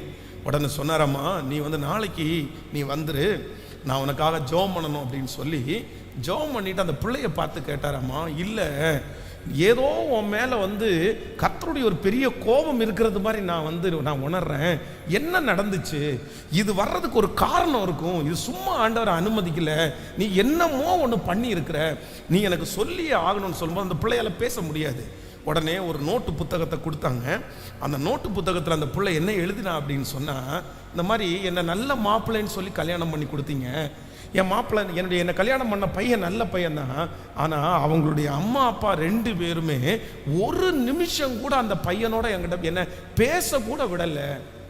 அவன் டியூட்டி முடிச்சு வந்துட்டான் அப்படின்னு சொன்னால் அவனை கூப்பிட்டு என்னையும் அவரையும் ஒரு நாள் கூட ஒரு ரூமில் எங்களை தங்க வைக்கல. எனக்கு இது மாதிரி நரகம் ஆயிடுச்சு. நான் எத்தனையோ ட்ரை பண்ணேன். என் கணவனாரை நான் நேசிக்கணும், அவருக்கு நான் தான் காஃபி கொடுக்கணும், அவர்கிட்ட நான் பேசணும்னு நான் ஒரு நரகத்தில் இருந்த மாதிரி இருந்தேன். அப்போ என் மனசுக்குள்ளே ஒன்று தோணுச்சு, இவங்க 2 பேரும் உயிரோடு இருக்கிற வரைக்கும் இவங்க கண்டிப்பாக இந்த கணவனாரோட அவனை வாழ வைக்க மாட்டாங்க, பேச அனுமதிக்க மாட்டாங்க. இவங்க 2 பேரும் என்னைக்கு சாகுறாங்களோ அன்னைக்கு தான் நீ உண்மையாக நிம்மதியாக வாழ முடியும்னு என் மனசுக்குள்ளே ஏதோ ஒன்று பேசுறது மாதிரி இருந்துச்சு. உடனே நான் திட்டம் போட்டேன், என்ன பண்ணலான்னு யோசித்தேன். ஸோ இவங்க 2 பேருக்கும் சாப்பாட்டில் விஷத்தை வச்சு இவங்களை கொன்றணும்னு முடிவு பண்ணினேன். அதனால கடைக்கு போய் நானே விஷத்தை வாங்கி சாப்பாட்டில் அந்த விஷத்தை கலக்க போகும்போது திடீர்னு எனக்கு இந்த மாதிரி ஸ்ட்ரோக் மாதிரி வந்துச்சுன்னு அந்த லெட்டரை எழுதி கொடுத்த உடனே பாஸ்டர் பாலியங்கிச்சோ அரண்டுட்டாரம்மா. என்னம்மா நீ அத்தனை 8 லட்சம் ஜனங்கள் வருகிற இடத்துல தனியாக கண்காணிக்கப்பட்ட ஒரு பெண் பாருங்க, அவ்வளவு ப்ரெஷர். அந்த 6 மந்த்தும் மன அழுத்தத்தில் பாதிக்கப்பட்டு பெரிய கற்பனையோடு அந்த வீட்டுக்குள்ளே வந்து ஒன்றும் நடக்காதனால அந்த பிள்ளைக்கு அப்படி ஒன்று தோணிருச்சு. உடனே பாஸ்டர் பாலியங்கிச்சோ சொன்னாராம்மா, சரி ஒன்று பண்ணு, ஒன்றும் பிரச்சனை இல்லை, நான் உன்னை அண்டர்ஸ்டாண்ட் பண்ணிக்கிறேன், உனக்கு விடுதலை கிடச்சிரும். இப்போ அவங்களும் மறிக்கலை, நீ வந்து மன்னிப்பு மட்டும் கேளு. என்னுடைய மாமியாரை நான் மன்னிக்கிறேன், என்னுடைய மாமனாரை நான் மன்னிக்கிறேன், நான் செய்தது தவறு தான் அப்படின்னு ஒத்துக்கோ அப்படின்னு சொன்னால் அந்த பொண்ணு எழுதி கொடுத்துச்சாமா, இல்லை நான் செத்தா கூட பரவாயில்ல, நான் எப்படி என் மாமியாரை மன்னிக்க முடியும்? அவங்க எனக்கு துரோகம் பண்ணாங்க, 6 மாதம் நான் நரகத்தில் வாழ்ந்தேன், அவர்களால் என்னுடைய தூக்கம் போயிடுச்சு, என்னுடைய அழகு போயிடுச்சு, என்னுடைய எல்லாமே என்னுடைய போயிடுச்சு, நான் செஞ்சது எந்த விதத்தில் தவறு?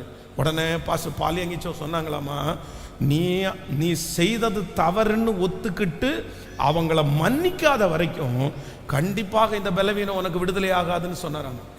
அப்புறம் பல மணி நேரம் போராடி அந்த பிள்ளை வந்து நான் பண்ணதான் தப்பு, நான் அப்படி பண்ணியிருக்கக்கூடாது, நான் ஜெபம் பண்ணி இருக்கணும், நான் காத்திருக்கணும், நான் பரிசுத்தவான்கள்ட்ட வந்து சொல்லி இருக்கணும், நான் மன்னிக்கிறேன் என் மாமியாரை, என் மாமனாரை மன்னிக்கிறேன் அப்படின்னு சொல்லி மனதார அழுது ஒப்பு கொடுத்ததுக்கு பிற்பாடு அந்த பலவீனத்திலிருந்து அந்த பிள்ளை கம்ப்ளீட்டாக நார்மலாகி கர்த்தர் ஒரு பரிபூரணமான விடுதலையை கர்த்தர். இன்றைக்கு இந்த சத்தத்தை கேட்டுக்கொண்டிருக்கிற யாரோ ஒருத்தரிடத்துல ஆண்டவர் பேசிட்டு இருக்கிறாரு. பிரதர், நீங்க நிரூபிக்கலாம், அவ்வளோ பெரிய தவறை செஞ்சுட்டு இன்னைக்கெல்லாம் இவங்க இதை செய்யாம யாராவது இருப்பாங்களா அப்படின்னு நிரூபிக்கலாம். ஒரு வாலிப தம்பி நீ நிரூபிக்கலாம். எனக்கு என்ன எல்லாம் பண்றாங்களே, நான் ஏன் பண்ணக்கூடாதுன்னு சொல்றீங்க? அதெல்லாம் ஒன்றும் இல்லை, உன்னை நீ தட்டி கொடுத்துருக்கலாம். இல்லை அப்படின்னா யாரோ ஒரு பிரதர் எனக்கு இந்த மாதிரி ஒருத்தர் அமைஞ்சிட்டாங்க, அதனால தான் நான் இப்படி பண்ணினேன், என் பேரில் என்ன தப்பு இருக்குன்னு நீங்கள் சொல்கிறீங்க அப்படின்னு சொல்லி நீங்கள் ஒருவேளை வாதாடலாம். ஆனால் ஆண்டவர் இன்றைக்கி இந்த சுத்திகரிப்பு ஜெபத்தில் உங்கள் பக்கத்தில் வந்து சொல்கிறாரு, இல்லை மகளே, இல்லை மகனே, நீ உன்னை நிரூபிக்கணும்னு நீ பிரயாசம் எடுக்காத, நீ உன்னை நியாயப்படுத்தாத. நீ நியாயப்படுத்துகிற வரைக்கும் ஆண்டவருடைய இரக்கத்தை நீங்க பெற்றுக்கொள்ளவே முடியாது. நீங்க நியாயப்படுத்துகிற வரைக்கும் ஆண்டவருடைய அற்புதத்தை பார்க்கவே முடியாது. நான் நம்புகிறேன், அவர் யாருக்கும் கடனாளி அல்ல, அவர் யாருக்கும் தீங்கு செய்கிற தேவன் அல்ல. அவர் உண்மை உள்ளவர், அவர் பொய் உரையாத தேவன், அவர் நீதி உள்ள நியாயாதிபதி, அவரிடத்திலே தவறு ஒன்றும் இல்லை. என் இயேசுவினிடத்திலே தவறு ஒன்றும் இல்லை. என் இயேசு எப்பொழுதும் தவறு செய்ய மாட்டார். கண்டிப்பாக இயேசப்பா தப்பு பண்ண மாட்டார், அவர் தப்பு பண்ண மாட்டார். உங்க வாழ்க்கையில கர்த்தர் தப்பு பண்ண மாட்டார். அவர் எப்படி மறப்பாரு, அவர் எப்படி கைவிடுவாரு? அத்தி மரத்தின் கீழ் இருந்த அவனை யாருமே, அதான் அவனுடைய லொகேஷன். ஒரு லொகேஷன்ல இருந்து அந்த மனுஷன் வர்றான், ஒரு லொகேஷன்ல இருந்து வர்றான். இப்போ அந்த லொகேஷன்ல இருந்து கூட்டிட்டு வர்றவனுக்கு மட்டும்தான் தெரியும் இங்க இருந்து இந்த பையனை கூட்டிட்டு வரேன்னு. ஆனா வேதம் சொல்லுது, ஆண்டவர் அவன் வந்து முன்னாடி நிற்கும் போது சொல்றாரு, இது நாத்தான் வேலை பார்த்து, இதோ உத்தம கபடற்ற இஸ்ரவேலன், இவனுக்கு பிரமிப்பா இருக்கு. அதற்கு நாத்தான்வேல், நீர் என்னை எப்படி அறிவீர்? உடனே ஆண்டவர் சொல்லுவார், பிலிப்பு உன்னை அழைக்கிறதற்கு முன்பாகவே நீ அத்தி மரத்தின் கீழ் இருக்கும் போதே உன்னை கண்டேன். எவ்வளவு சொல்றாரு பாருங்க. அவனுடைய கேரக்டர் என்னன்னு சொல்றாரு. நீ யாருப்பா, நீ யார் அப்படின்னு சொன்னா, இதோ உத்தம கபடற்ற இஸ்ரவேலன். அவனுடைய கேரக்டர், நாத்தான்வேலுடைய கேரக்டர் சொன்ன உடனே அவனுக்கு பிரமிப்பா இருக்குது. ஆண்டவரே, என்னுடைய கேரக்டர் யாருன்னு என் மனைவிக்கே தெரியாது, என் கேரக்டர் யாருன்னு பெருசா தெரியாது, ஆனா என்னை பற்றி அப்படியே சொல்லுகிறீரே. உடனே ஆண்டவர், இதுலயே பிரமிப்பீரே, நீ எதுக்கு இதுல பிரமிக்கிற? உன்னுடைய கேரக்டர் மட்டும் இல்ல, நீ இருந்த லொக்கேஷனே சொல்ற. ஒரு அத்தி மரத்தின் கீழே இருந்தானே இப்ப வர்ற. அவ்வளவு தூரம் டீப்பா ஒரு மனுஷனை ஃபாலோ பண்ற என் ஆண்டவரை மாதிரி வேற ஒருவரும் இல்லை. உங்களை அக்கு வேற ஆணி வேர். நீ வானத்திற்கு ஏறினாலும் அங்கேயும் கர்த்தர் இருக்கிறார், நீ பாதாளத்திற்கு நீங்கள் போனாலும் அங்கேயும் கர்த்தர் இருக்கிறார். முற்புறத்திலும் பிற்புறத்திலும் அவர் இருக்கிறார். அவர் காந்திக்கு மறைவானது, அவருடைய காந்திக்கு மறைவானது ஒன்றுமே இல்லை. அவருடைய காந்திக்கு மறைவானது ஒண்ணுமே இல்லை, ஒண்ணுமே இல்லை. இவ்வளவு அறிஞ்ச ஆண்டவர் எப்படி பிரதர் உங்களுக்கு தப்பு பண்ணுவாரு? எப்படி சிஸ்டர் தப்பு பண்ணுவாரு? கண்டிப்பா ஆண்டவர் தப்பு பண்ண மாட்டார். ஒண்ணு உங்களை திருத்துறதுக்கா இருக்கலாம், இல்லைன்னா உங்களை உயர்த்துறதுக்கா இருக்கலாம். ஒண்ணு உங்களை திருத்துறதற்கா இருக்கலாம், இல்லைன்னா உங்களை உயர்த்துறதா இருக்கலாம். ஒண்ணு உங்களை திருத்துகிறதற்காக இருக்கலாம், இல்லைன்னா உங்களை உயர்த்துகிறதற்கா இருக்கலாம். ஒண்ணு உங்களை திருத்துறதற்காக இருக்கலாம், இல்லைன்னு உங்களை கர்த்தர் உயர்த்துகிறதற்காக இருக்கலாம். இதை தவிர கர்த்தர் நிச்சயமாய் அவர் தவறு செய்ய மாட்டார். ஆமோதிக்கிறீங்களா இல்லையா? இப்போ நான் என்ன நம்புறேன் அப்படின்னு சொன்னா, இன்றைக்கு இந்த சுத்திகரிப்பு ஜெபத்தில் ஆண்டவரே என்ன நீதிமான் என்று நான் என்ன பண்ணலைன்னா, நான் நிரூபிக்கல. நான் உண்மை உள்ளவன் என்று நான் நிரூபிக்கல. என்னையே நான் தட்டி கொடுத்து நான் நல்லவேன்னு சொல்ல விரும்பல. எனக்கு ஒன்று பண்ணுங்கப்பா, தப்பு தான் ஆண்டவரே, தவறு தான் ஆண்டவரே, செய்தது தவறு தான் ஆண்டவரே. தாவீதை குறித்து வேதம் சொல்லுது, அந்த ஜனங்களை எண்ணி தொகையிட்டு வரும்போது ஆண்டவருடைய தண்டனை ஆரம்பிக்குது. தண்டனை ஆரம்பிக்கும் போது நீ இப்படி செஞ்சது தான் தப்புன்னு ஆண்டவர் உணர்த்துறாரு. இதுக்கு முன்னாடி எத்தனையோ பேர் ஜனங்களை எண்ணி தொகையேற்றி இருக்கிறாங்க. என்ன ஆண்டவரே, இதெல்லாம் ஒரு பெரிய தப்புன்னு சொல்லி வந்து நிற்கிறீங்க, ஏன் என்னுடைய ஜனங்களை எண்றதுக்கு கூட எனக்கு சக்தி இல்லையா? நான் இந்த நாட்டினுடைய கிங் தானே அப்படின்னு தாவீது சொல்றதுக்கு ஒரு நிமிஷம் ஆகாது. ஆனா தாவீது என்ன சொன்னா அப்படின்னு சொன்னா, கொடிய இடுக்கண்ணில் அகப்பட்டிருக்கிறேன், இப்பொழுது நான் கர்த்தருடைய கரத்தில் விழுவேனாக. அவருடைய இரக்கங்கள் மகா பெரியது, மனுஷனுடைய கையிலே விழாதிருப்பேனாக. நாத்தான் தீர்க்கதரிசி வந்து தாவீதை பார்த்து சொல்றாரு, ஒரு ஏழையான ஒரு மனுஷனுக்கு மடியில் ஒரு ஆட்டுக்குட்டியை செல்லமாக வளர்த்துனா, ரொம்ப முத்தம் கொடுத்து வளர்த்துனா, அவனுக்கு அந்த ஒரே ஒரு ஆட்டுக்குட்டி குழந்த மாதிரி அவன் வீட்டில் வளர்ந்துச்சு. ஆனால் பக்கத்து வீட்டில் ஒரு பெரிய பணக்காரன், ஒரு கோடீஸ்வரன், அவனுக்கு 100 ஆடுகளுக்கு மேலே பெரிய கோடீஸ்வரனாக இருந்தான். ஆனால் அந்த பணக்காரனுடைய வீட்டில் வந்து ஒருத்தன் விருந்துக்கு வந்த போது அவனுடைய நைட் அவனுக்கு சாப்பாடு கொடுக்கணும்னு நினச்சி தன்னுடைய ஆடுகளில் ஒன்றை எடுக்கிறதுக்கு மனசு இல்லாமல் பக்கத்து வீட்டில் மடியில் வளர்ந்த அந்த ஒரு ஆட்டுக்குட்டியை பிடிச்சி அடித்து அவங்களுக்கு சமைச்சு கொடுத்தான்னு சொன்ன உடனே உச்சந்தல்லேருந்து உள்ளங்கால் வரைக்கும் ரத்தம் கொதிக்குது. யாருக்கு? தாவீதுக்கு. எவனா இருக்கட்டும், இந்த தேசத்துக்குள்ள என்னுடைய ராஜ்ய பாரத்தில் அப்படிப்பட்ட ஒருத்தன் உயிரோடையே கேட்கல இருக்க கூடாது அப்படின்னு சொல்லிட்டு அப்படியே வீர் கொண்டு எந்திரிச்சு, யார் அந்த மனுஷன் அப்படின்னா, சாரு கிட்டத்தட்ட 10 மாசத்துல தன்னையே தட்டி கொடுத்து என்ன பண்ணிட்டாரு? நிரூபிச்சிட்டாரு. என்ன அப்படின்னா, அதில் என்ன தப்பு, செத்தான் போனேன், அவளை நம்ம தான் கல்யாணம் பண்ணிட்டோமே, நம்ம தான் அவளை பத்திரமா பார்த்துக்கிறோமே. யுத்தம் போது 4 பேர் சாகிறது சகஜம்தான். உரியா இப்போ சாகலைன்னா கூட அடுத்த யுத்தத்தில் செத்துற போறான். நம்ம லெட்டர் கொடுத்ததுனால மட்டும்தான் செத்தானா? அப்படியெல்லாம் செத்துருக்க மாட்டானே. நம்ம லெட்டர் கொடுத்தாலும் அவன் வந்து உயிரோட வந்திருக்கலாமே. நம்ம நிறைய பேர் திட்டம் போடுவோம்ல, ஐயோ நம்ம நிறைய பேர் நம்மளை நிரூபிக்கிறதுக்கு படுற பாடு. எவ்வளவு கற்பனை! ஆண்டவருக்கு கற்பனை விஸ்தாரமோ இல்லையோ, நம்மளை நிரூபிக்கிறதுக்கு எவ்வளோ பெரிய கற்பனை தெரியுமா? ஏன் ஆண்டவர் அப்படி கைவிட்டார்? எதுக்கு இப்படி பண்ணார்? ஏன் இப்படி பண்ணல? அதே மாதிரி தாவீது 10 மாதங்களாக தான் செய்த தவறை ஒத்துக்கொள்ளாமல், இல்லைன்னா தான் செய்த தவறுக்காக வருந்தாமல் அதை நிரூபிக்கிறதுக்கு தன்னுடைய மனசோடே பேசி இதெல்லாம் ஒன்றும் இல்லைன்னு விட்டுட்டான். அதனால தான் இப்போ யார் அப்படின்னு சொன்ன உடனே கேட்குறான், யார் அந்த மனுஷன்? நீங்க 2 சாமுவேலின் புஸ்தகம் 12ஆம் அதிகாரத்தினுடைய 7வது வசனத்தை வாசிங்கன்னா, இப்பொழுது நாத்தான், 6வது வசனத்தை வாசிங்க. அவன் இரக்கமற்றவனாய் இருந்து அந்த 5வது வசனத்தை வாசிங்களேன். அப்பொழுது தாவீது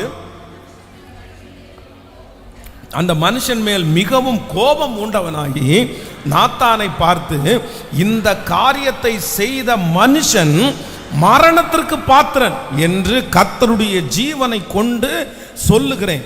அவன் இரக்கமற்றவனாய் இருந்து இந்த காரியத்தை செய்தபடியினால் அந்த ஆட்டுக்குட்டியாக்காக நாளத்தனையாய் திரும்ப செலுத்த வேண்டும் என்றான். தீர்க்கதரிசினா இதுதாயா, பாஸ்டர்னா இதுதாயா, ஊழியக்காரன்னா இதுதாயா. அடுத்த வார்த்தை சொல்றாரு பாருங்க. அப்பொழுது நாத்தான்வேல், நீ ராஜாவா கூஜாவா அதெல்லாம் தெரியாது. அப்பொழுது நாத்தான்வேல் தாவீதை நோக்கி, நீயே அந்த மனுஷன்.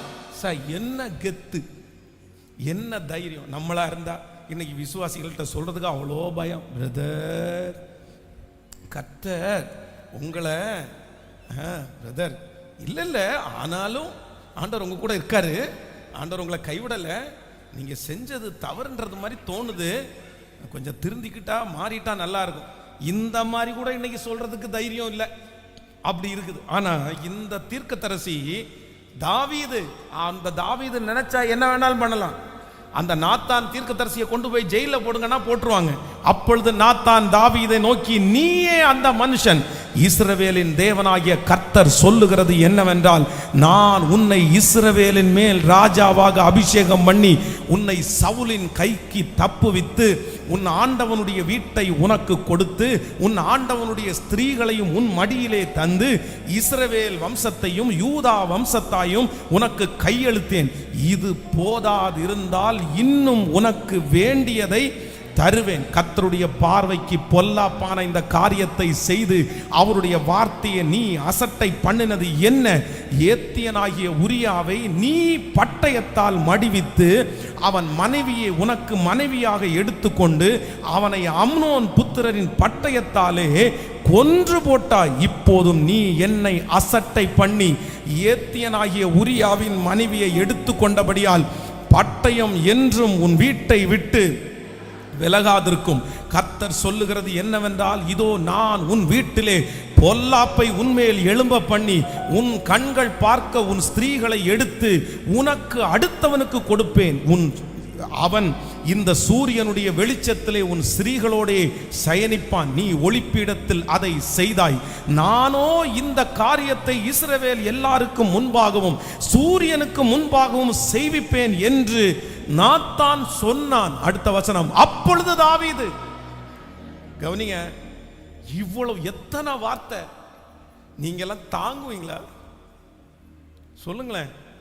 ஒரு ராஜா, ஒரு கிங் அந்த ராஜாவை பார்த்து நாத்தான் தீர்க்கதரிசி என்ன சொல்றாரு அப்படின்னா, நீ கொன்னுட்டப்பா. யார் கொன்ன? நீ ஆளு விட்டு கொன்னேன்னு கூட சொல்லல.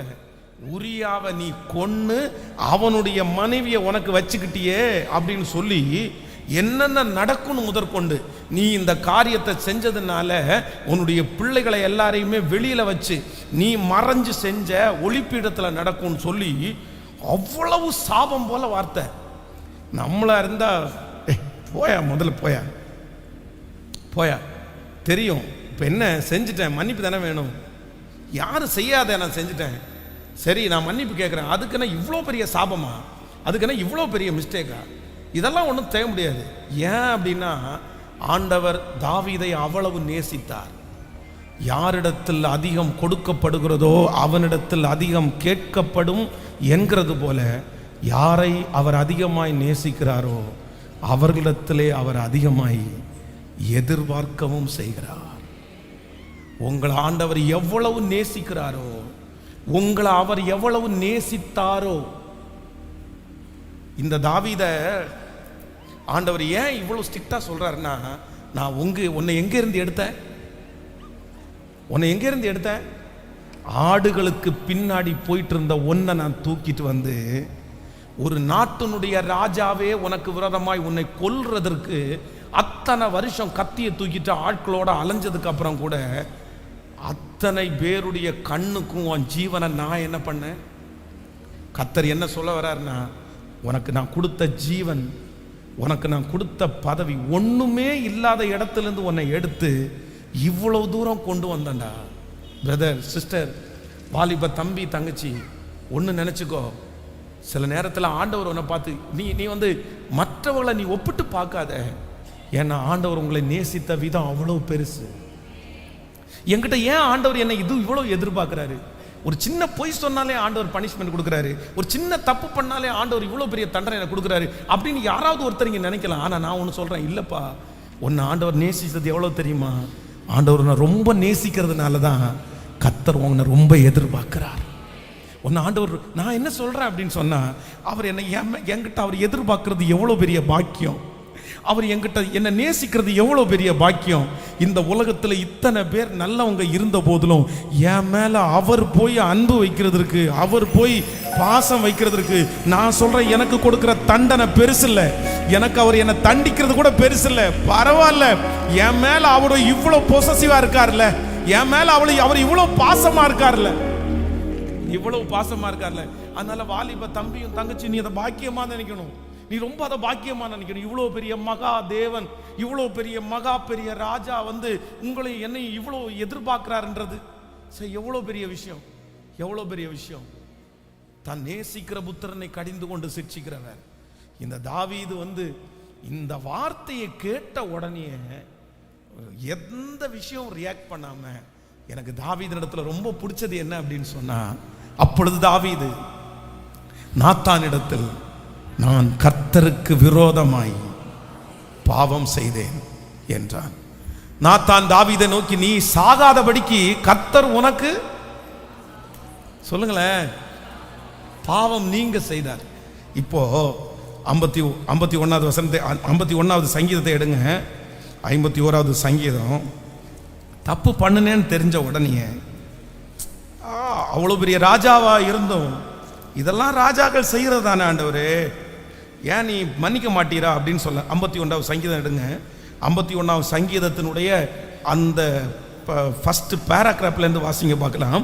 பர்ஸ்தேபாலிடத்தில் தாவீது பாவத்துக்கு உட்பட்டு பின்பு நாத்தான் தீர்க்கதரிசி அவனிடத்தில் வந்து அவன் பாவத்தை குறித்து உணர்த்தின போது பாடி ராகத் தலைவனுக்கு ஒப்பு போடப்பட்ட. ஹலோ, இப்போ நாத்தான் தீர்க்கதரிசி வந்து இந்த மாதிரி நீ செஞ்சிட்டப்பான்னு சொல்லும் போது தன்னை நிரூபிக்காம இப்ப என்ன பண்றாருன்னா, எப்பவுமே தாவீதை பொறுத்த அளவில் பிரச்சனைன்னு ஒன்று வந்த உடனே அவருக்கு என்ன இருக்குன்னா, பாட்டு எழுதிடுவார், அவர் பாட்டு பாடிடுவார். இந்த பாட்டு பாடுறதுல இருக்கிறது அவ்வளோ பெரிய பலன் இருக்குது. நீங்க சாங்ஸ் பாடுங்க, சோதனை நேரத்தில் பாடிட்டே இருங்க, உங்க சிந்தனைகள் சிதறடிக்கப்படும் போது பாடிட்டே இருங்க. கர்த்தரை யாரெல்லாம் துதித்து பாடுகிறார்களோ அவர்களுக்கு முன்பாக இருக்கிற எரிகோ கோட்டை இடிந்து விழும், இடிந்து விழும். அந்த எரிகோ கோட்டை நிற்க முடியாது, துதிக்கு முன்பாக நிற்க முடியாது. பிரதர், பாட ஆரம்பிச்சிருங்க. சிஸ்டர், பாட ஆரம்பிச்சிருங்க. ஒன்றும் இல்லை, ஒன்றும் இல்லை, ஒன்றும் இல்லை. ஆண்டவர் நியமிக்கிற நாள் வரைக்கும் ஒன்றும் நம்மை சேதப்படுத்த முடியாது. இப்போ இந்த தாவீது நாத்தான் வந்து இந்த காரியத்தை சொன்ன உடனே அவர் என்ன பாட்டு பாடுறார் அப்படின்னு சொன்னா, தேவனே, எல்லாரும் பைபிளை எடுத்து அந்த வசனத்தை எல்லாரும் அந்த பாட்டை பாடுங்க. தேவனே, உமது கிருபையின்படி எனக்கு இரங்கும், உமது மிகுந்த இரக்கத்தின்படி என் மீறுதல்கள் நீங்க என்னை சுத்திகரியும், என் அக்கிரமம் நீங்க என்னை முற்றிலும் கழுவி, என் பாவ மற என்னை சுத்திகரியும், என் மீறுதல்களை நான் அறிந்திருக்கிறேன், பாவம் எப்பொழுதும் எனக்கு முன்பாக நிற்கிறது. தேவரீர் ஒருவருக்கு விரோதமாகவே நான் பாவம் செய்து உமது கண்களுக்கு முன்பாக பொல்லாப்பானதை நடப்பித்தேன். நீர் பேசும்போது உம்முடைய நீதி விளங்கவும், நீர் நியாயம் தீர்க்கும் போது உம்முடைய பரிசுத்தம் விளங்கவும் இதை அறிக்கையிடுகிறேன். இதோ நான் துர்க்குணத்தில் உருவானேன், என் தாய் என்னை பாவத்தில் கற்பம் தரித்தாள். இதோ உள்ளத்தில் உண்மை இருக்க விரும்புகிறேன், அந்த கரணத்தில் ஞானத்தை எனக்கு தெரியப்படுத்துவேன். நீர் என்னை யூசோப்பினால் சுத்திகரியும், அப்பொழுது நான் சுத்தமாவேன். என்னை கழுவி அருளும், அப்பொழுது நான் உறைந்த மழையிலும் வெண்மையாவேன். நான் சந்தோஷமும் மகிழ்ச்சியும் கேட்கும்படி செய்யும். அப்பொழுது நீர் நொறுக்கின என் எலும்புகள் களிகூறும். என் பாவங்களை பாராதபடி நீர் உமது முகத்தை மறைத்து என் அக்கிரமங்கள் எல்லாம் நீங்கி அருளும். தேவனே, சுத்த இருதயத்தை என்னிலே சிருஷ்டியும், நிலைவரமான ஆவியை என் உள்ளத்திலே புதுப்பியும். உமது சமூகத்தை விட்டு என்னை தள்ளாமலும் உமது பரிசுத்த ஆவியை என்னிடத்திலிருந்து எடுத்துக்கொள்ளாமலும் இரும். உம்முடைய இரட்சணியத்தின் சந்தோஷத்தை திரும்பவும் எனக்கு தந்து உற்சாகமான ஆவி என்னை தாங்கும்படி செய்யும். அப்பொழுது பாதகருக்கு உமது வழியை உபதேசிப்பேன். பாவிகள் உம்மிடத்தில் மனம் திரும்புவார்கள். தேவனே, என்னை ரட்சிக்கும் தேவனே, இரத்த பழிக்கு என்னை நீங்களாக்கிவிடும். அப்பொழுது என் நாவு நீதியை கம்பீரமாய் பாடும். ஆண்டவரே, என் உதடுகளை திறந்தருளும். அப்பொழுது என் வாய் உமது புகழை அறிவிக்கும். பலியை நீர் விரும்புகிறது இல்லை, விரும்பினால் எவ்வளவும் செலுத்துவேன். தகன பலியும் உமக்கு பிரியமானது அல்ல. தேவனுக்கு ஏற்கும் பலிகள் நொறுங்குண்ட ஆவிதான். தேவனே, நொறுங்குண்டதும் நறுங்குண்டதுமான இருதயத்தை நீர் புறக்கணியீர். சீயோனுக்கு உமது பிரியத்தின்படி நன்மை செய்யும். எருசலேமின் மதில்களை கட்டுவீராக. அப்பொழுது தகன பலியும் சர்வாங்க தகன பலியுமான நீதியின் பலிகளிலே பிரியப்படுவீர். அப்பொழுது உமது பலிபீடத்தில் காளைகளை பலியிடுவார்கள். ஆமென். ஒரு ராஜா ஒரு தீர்க்கதரிசி வந்து தன்னுடைய பாவத்தை உணர்த்தும் போது இந்த அதிகாரத்தை தியானிக்கிறதுக்கு ரொம்ப பெருசுது. ஒவ்வொன்றுலையும் சொல்றான், இந்த பாருங்க, இந்த நான் தப்பு பண்ணினேன், இது ஆண்டவருக்கு பிரியம் இல்லை, ஆண்டவர் என்னை உணர்த்தினார்னு தெரிஞ்ச உடனே எவ்வளவு சிக்காயிட்டார் பாருங்க. இந்த 51வது சங்கீதத்தில் நீங்க வாசி பார்த்தா, ஆண்டவருக்கு விரோதமா நான் தப்பு பண்ணினேன்னு நினைச்சு ஒரு ராஜா சிக்கே ஆயிட்டார். நடக்குமா? நான் ஆண்டவருக்கு பிரியமா இல்லை, நான் பரிசுத்தமா வாழலை, நான் தப்பு சொல்றேன். என்ன சொல்றேன்னா, நீர் நொறுக்கின என்னுடைய எலும்பு, அவனுடைய எலும்பு கூட ஸ்ட்ரென்தா இல்லை. இன்னொன்று சொல்றாரு, நான் சந்தோஷமும் மகிழ்ச்சியும் கேட்கும்படி செய்யும். சுத்தமா அவருடைய காதுகளில் எது கேட்டாலும் என்னவா இல்லைன்னா சந்தோஷமாவே இல்லை. நீங்க தொடர்ந்து வாசிங்களேன், அவ்வளவு அவ்வளவு அவ்வளவு நான் தப்பு பண்ணிட்டேன். ஆனால் ஆண்டவர் அந்த இருதயத்தை பார்த்த உடனே கர்த்தர் என்ன பண்றார் அப்படின்னு சொன்னா, இல்லப்பா, நான் உனக்காக மனம் இறங்குவேன். ஆண்டவர் மனம் இறங்கினார். மறுபடியும் தாவீதை கர்த்தர் நேசித்தார். மறுபடியும் தாவீதோட கர்த்தர் பேசினார். தன்னுடைய பரம ராஜ்யத்தினுடைய பணியை, சகல காரியத்தையும் ஆயத்தப்படுத்துவதற்கு கர்த்தர் தாவீதை திரும்பவும் புதிய ஏற்பாட்டின் காலத்திலே எங்கு சொன்னாலும் கர்த்தர் சொல்கிற வார்த்தை, தாவீதின் வேறுமானவர், தாவீதின் வம்சமானவர். வெளிப்படுத்தின விஷயத்தில் சொல்லும் போது சொல்லுகிறது, தாவீதின் திறவுகோலை உடையவர் நான் என்று. அந்த மனுஷனுடைய பேரை சொல்றதற்கு என் தேவனாகிய கர்த்தர் பெருமைப்படுகிறார். கர்த்தர் பெருமைப்படுறாரு. காரணம் என்னன்னா, அவன் நிரூபிக்கல பரிசுத்தத்தை வாஞ்சித்த அந்த மனுஷனை. நம்ம வேணா தாவீதை வந்து தாவீதை பார்க்கும்போது வித்தியாசமா பார்க்கலாம், தாவீதும் இப்படி பண்ணிட்டாரு அப்படின்னு எல்லாம் நினைக்கலாம்.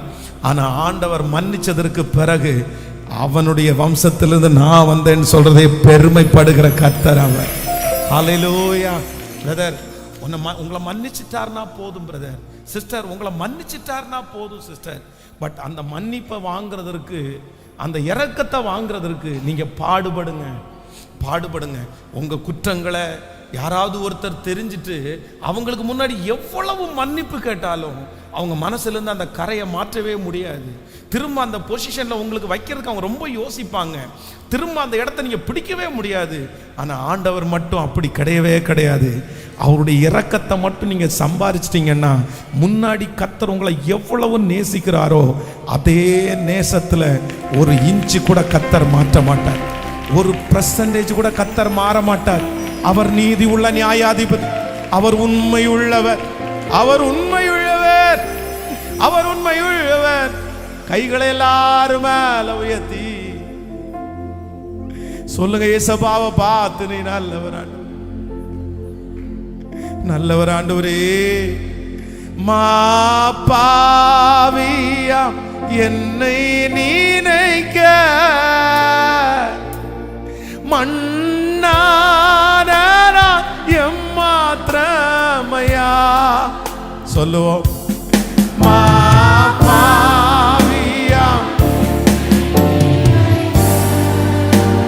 ஸ்தோத்திரம்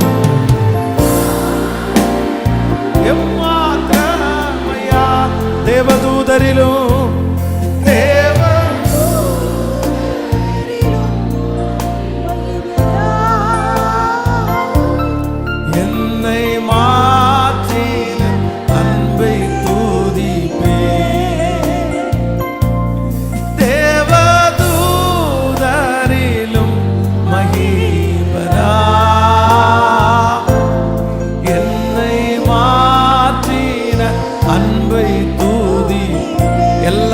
கைகளை மேல இயேசுவே உந்தன் மாசில்லார எந்த நூக்காக சிந்தி நீரே கோரப்பாடுகள் யாவும் சகித்து கோரப்பாடு யாவும் சகித்தி அத்தனாய் என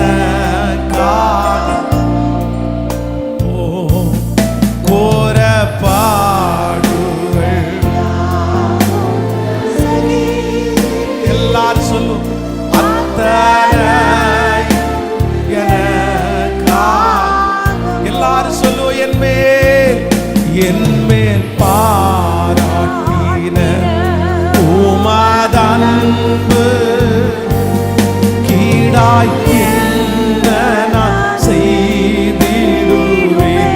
நரகாக்கினையில் நின்று மீட்ட சுத்த கிருபை நித்தம் பாடு கைகளை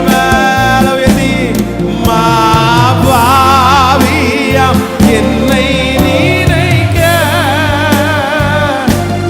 மன்னான சத்தம். வாலிப தம்பியும் தங்கச்சியும் அவருடைய அன்பை நினைச்சு பாருப்பா, அவருடைய அன்பை நினைச்சு பாருப்பா. சத்தமா பாடு. திரும்ப திரும்ப சொல்லு மாபாவியா.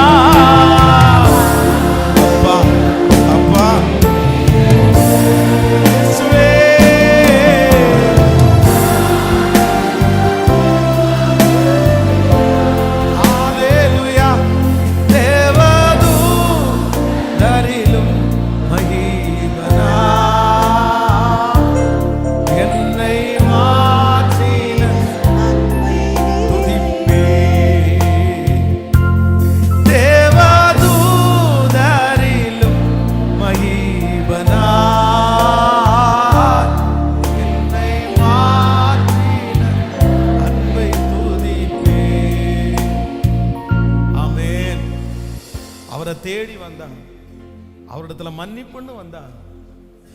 நான் செய்தது தவறுதான் அப்படின்னு ஒத்துக்கிட்டு தன்னை நியாயப்படுத்தாம நீங்க தேவனிடத்துல இரக்கத்தை சம்பாதிக்கிறதுக்கு வந்தா.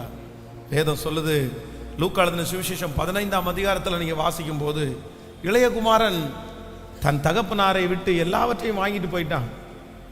அவங்க அப்பா சம்பாதிச்சதான் எல்லாமே.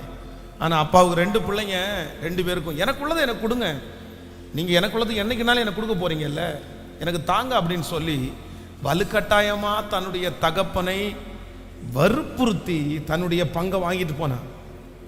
அவங்க அப்பா அதை சம்பாதிக்கிறதுக்கு ஒரு பாடுல நிறைய பாடுபட்டிருப்பாரு, நிறைய கஷ்டப்பட்டிருப்பாரு. அவனுக்கு அது ஈஸியா கிடைச்சிருச்சு. ஆனா அவங்க அப்பாவுக்கு அது ஈஸியா கிடைக்கல. அவங்க அப்பா ரத்தம் சிந்தி கஷ்டப்பட்டு எல்லாத்தையும் சம்பாதிச்சிட்டாரு. சரி, தன்னுடைய மகனுக்கு தான், தனக்கு பின்னாடி அவனுக்கு தான். ஆனா உனக்கு அந்த மெச்சூர்டு வரலப்பான்னு சொன்னதுக்கு அப்புறம் கூட கேட்கல. அவன் வாங்கின உடனே என்ன பண்ணிட்டான் அப்படின்னா, எனக்கு அப்பாவுடைய மோந்திலே முழிக்க கூடாதுன்னு சொல்லி எல்லாத்தையும் வித்துட்டு தூர தேசத்துக்கு போனான். தான் எல்லாத்தையுமே இழந்துட்டான். பன்றியினுடைய தவிட்டை தின்கிறதற்கு ஆசையா இருக்கிறான், அது கூட அவனுக்கு கிடைக்கல. ஆனா இப்போ அந்த லாஸ்ட் மினிட்ல ஒண்ணு மட்டும் யோசிக்கிறான், என்னன்னா அவனுக்கு புத்தி தெளிந்த போது, 17வது வசனத்துல நீங்க வாசிக்கும் போது வேதம் சொல்லுது, அவனுக்கு புத்தி தெளிந்த போது அவன், என் தகப்பனுடைய கூலிக்காரர் எத்தனையோ பேருக்கு பூர்த்தியான சாப்பாடு இருக்கிறது, நானோ பசியினால் சாகிறேன், நான் எழுந்து என் தகப்பனாரிடத்திற்கு போய், தகப்பனே உமக்கு விரோதமாகவும் பரத்திற்கு விரோதமாகவும் பாவம் செய்தேன், இனி உம்முடைய குமாரன் என்று சொல்லப்படுவதற்கு நான் பாத்திரன் அல்ல, உம்முடைய கூலிக்காரர் ஒருவனாக என்னை வைத்துக் கொள்ளும் என்பேன் என்று சொல்லி எழுந்து புறப்பட்டு தன் தகப்பனாரிடத்திற்கு வந்தான்.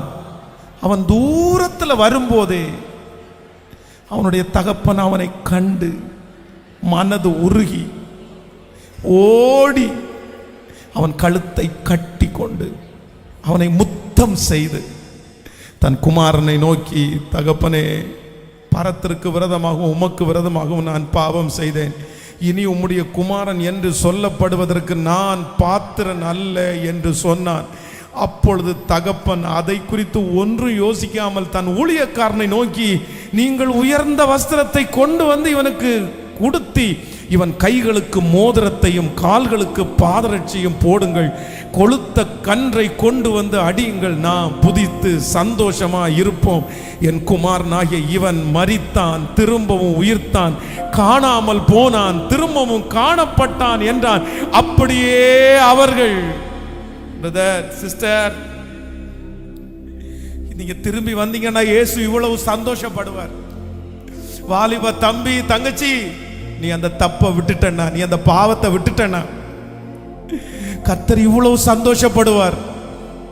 என்ன திரும்ப கர்த்தர் ஏத்துக்குவாரா? திரும்ப ஆண்டவர் அந்த கிருபை எனக்கு தருவாரா? திரும்ப அந்த பிரசன்ஸை நான் உணர்வேனா? கர்த்தர் மறுபடியும் என்னை வாழ வைப்பாரா?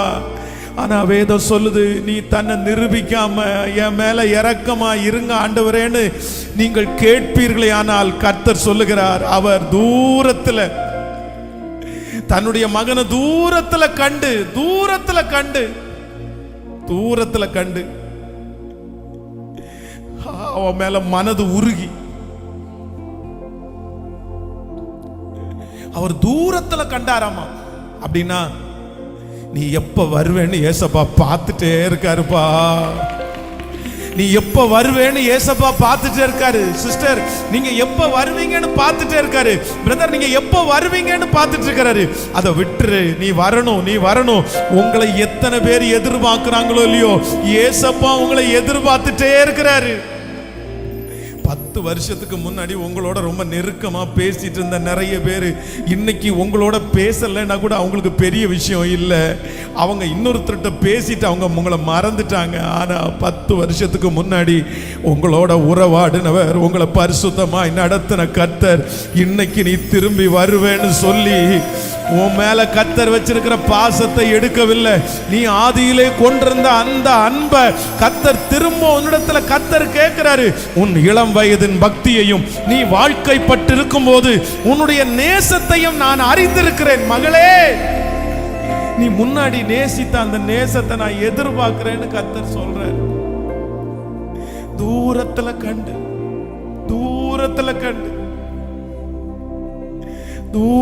கண்டு இந்த சுத்திகரிப்பு ஜெபத்திற்கு ஆண்டவர் உங்களை கொண்டு வந்ததற்கு காரணம் அதுதான்.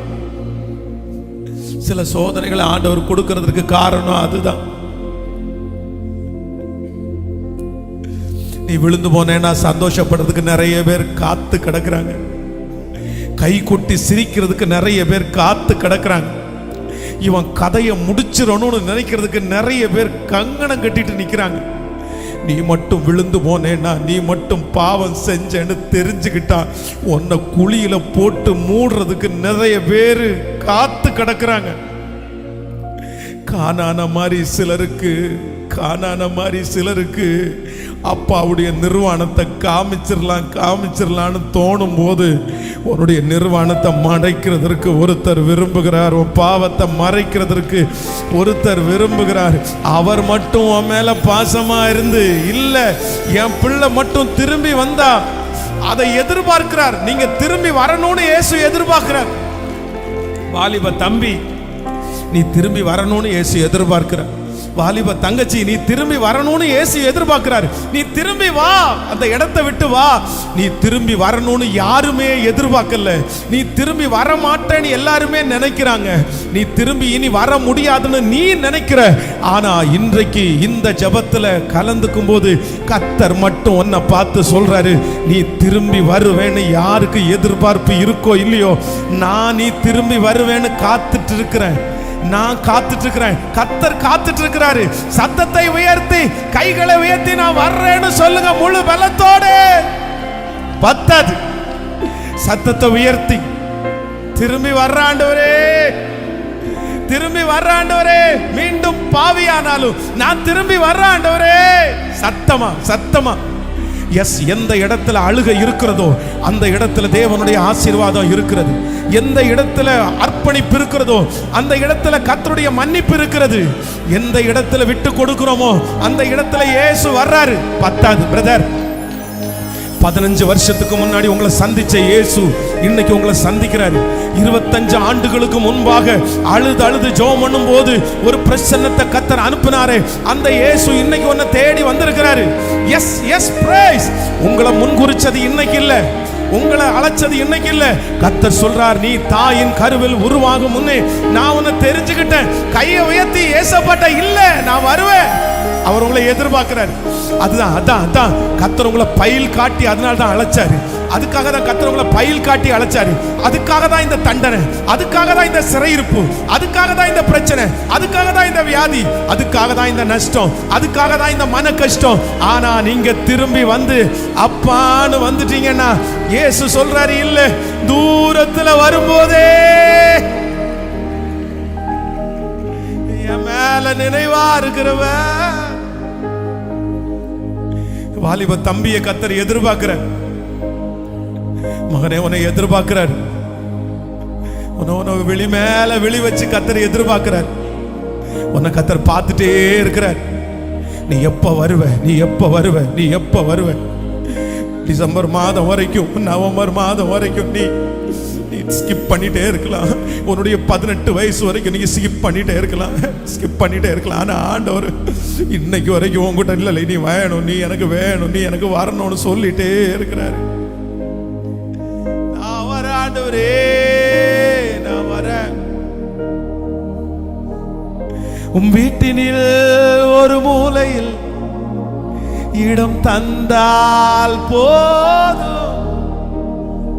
உம் இதயத்தின் ஒரு ஓரத்தில் இடம் தந்தால் போதும். வீட்டினில் ஒரு மூலை இடம் தந்தால் போதும். உம் இதயத்தின் ஒரு ஓரத்தில் இடம் தந்தால் போதும். திரும்பி வருவீரே, மானம் திரும்பி வருகிறே, திரும்பி வருகிறே.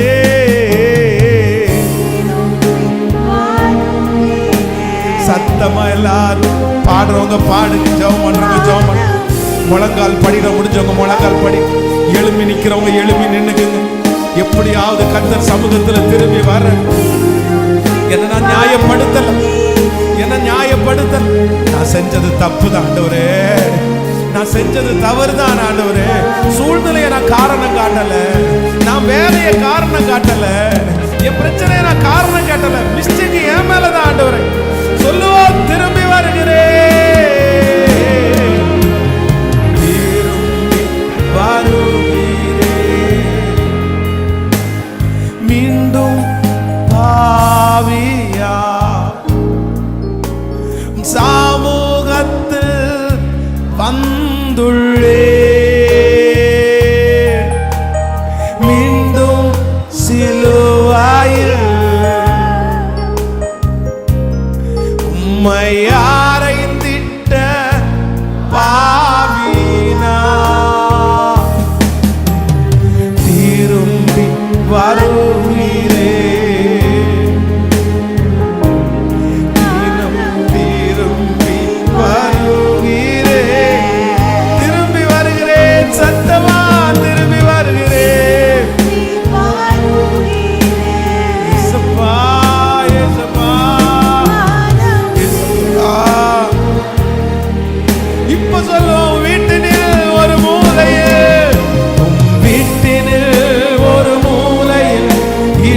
தந்தால் போதும், இதயத்தின் ஒரு ஓரத்தில் இடம் தந்தால் போதும், வீட்டினில் ஒரு மூலையில் இடம் தந்தால் போதும், இதயத்தின் ஒரு ஓரத்தில்.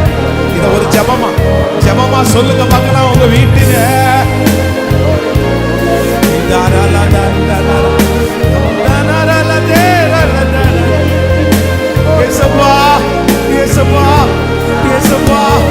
என்னை எப்படியாவது மீட்டு எடுங்க ஏசப்பா. நான் நிரூபிக்கலப்பா.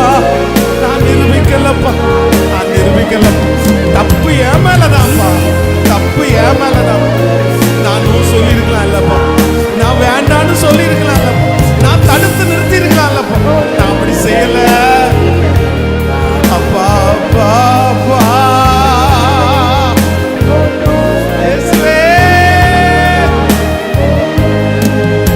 உன் வீட்டினே கேளு ஏசப்பாட்ட கேட்டுட்டே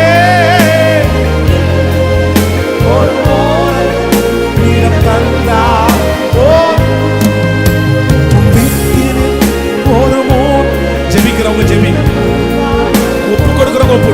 இந்த சுத்திகரிப்பு ஜெபத்தினுடைய கடைசி நாள் கர்த்தர் சுத்திகரிச்சுதான் அடுத்த வருஷத்துக்குள்ள நம்மளை கொண்டு போறாரு. நாளைக்கு திருவிருந்து ஆராதனை, இந்த வருஷத்தினுடைய கடைசி திருவிருந்து ஆராதனை. தேவனுடைய மகிமை ஒவ்வொருவரை மூடட்டும்.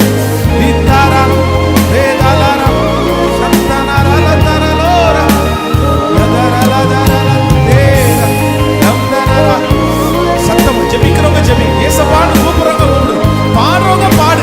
மன்னிச்சிருங்க ஆண்டவரே சொல்றவங்க மன்னிச்சிருங்க சொல்லு. இன்னைக்கு கர்த்தரை பார்க்காம இந்த இடத்துல எஸ் ஆண்டவர் வெயிட் பண்ற, ஆண்டவர் உங்களை தேடி வரும்.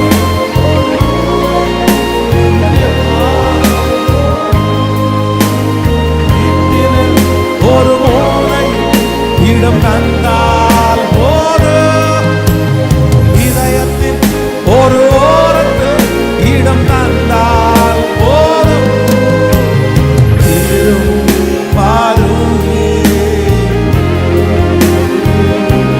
மானம் திரும்பி வருகிறே, திரும்பி வருகிறே, மயில்ட திரும்பி வருகிறே, திரும்பி வர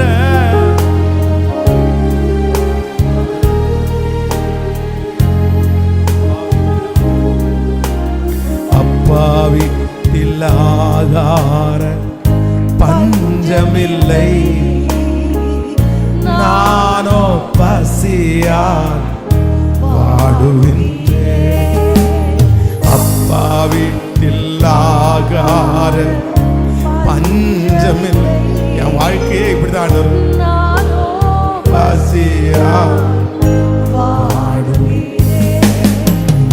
அடிமையையும் போஷிக்கும் பேரன்பே, அடிமையையும் போஷிக்கும் பேரன்பே, அடிமையையும் போஷிக்கும் பேரன்பே, அடிமையையும் போஷிக்கும் பேரன்பே, அடிமையையும் நல்லோர் மேலும் தீயோர் மேலும், நல்லோர் மேலும் தீயோர் மேலும் மழையை வர்ஷிக்க பண்ணுகிறவர்.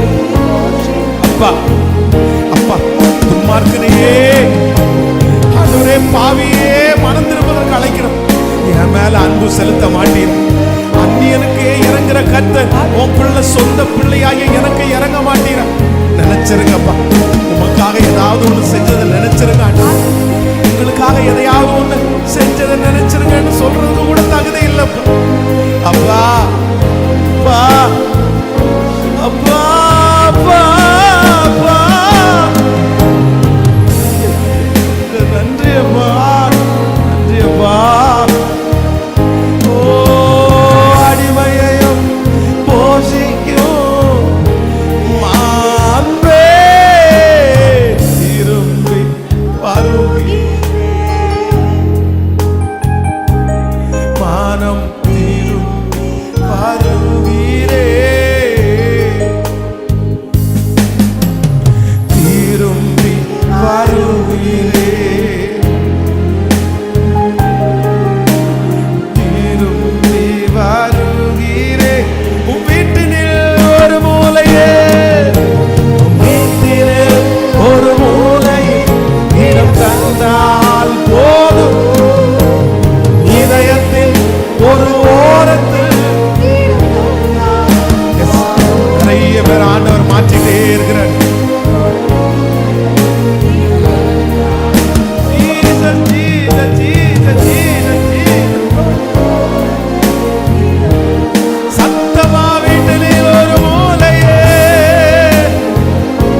ஆண்டவரே, நன்றி ஆண்டவரே, நன்றி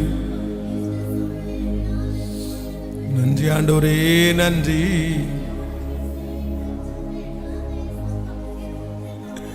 நன்றி ஆண்டவரே, நன்றி நன்றி ஆண்டவரே, நன்றி. என்னை இவ்வளோ எதிர்பார்த்துட்டு இருப்பீங்கன்னு எனக்கு தெரியாதுப்பா. என்னை இவ்வளோ எதிர்பார்த்து கொண்டிருப்பீங்கன்னு எனக்கு தெரியாதுப்பா. தகப்பன் தூரத்துல தூரத்துல தூரத்துல தூரத்துல நான் நடந்து வருகிற வழியே நீங்க பார்த்துட்டு இருக்கிறீங்க. நான் நம்புறேன் ஆண்டவர். அவன் தூரத்துல வரும்போது அவனுடைய தகப்பன் அவனை கண்டு மனது உருகி என் நிலைமையை பார்த்து நிறைய பேருக்கு இது வேணும். இவன் செஞ்ச அக்கிரமம் அந்த மாதிரி,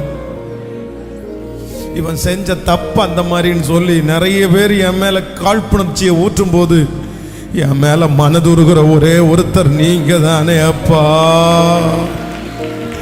அவன் பெருமைக்கு தான் அவன் அழிஞ்சான். அவனுடைய கையில இருந்ததுக்கு தான் அவன் ஒன்றும் இல்லாம போயிட்டான்னு சொல்லி என்னை சுத்தி அத்தனை பேரும் என்னுடைய விழுகையில என்னுடைய தோல்வியில பார்த்துட்டு இருக்கும் போது என் மேல மனதுருகிற ஒரே ஒருத்தர் நீங்க மட்டும்தான்.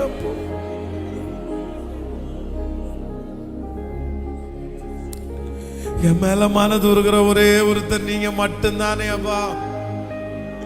எனக்கு உங்களை ரொம்ப பிடிக்கும் ஏசப்பா, உங்களை ரொம்ப பிடிக்கும் ஏசப்பா, உங்களை ரொம்ப பிடிக்கும் ஏசப்பா. இந்த உலகத்தில் இருக்கிற எல்லாத்த விட உங்களை ரொம்ப பிடிக்கும் ஏசப்பா.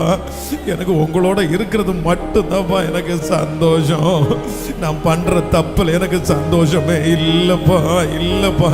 என் வாழ்க்கையில நான் ரொம்ப மிஸ் பண்றது உங்களை மட்டும்தான்ப்பா. நான் ரொம்ப மிஸ் பண்றேன்.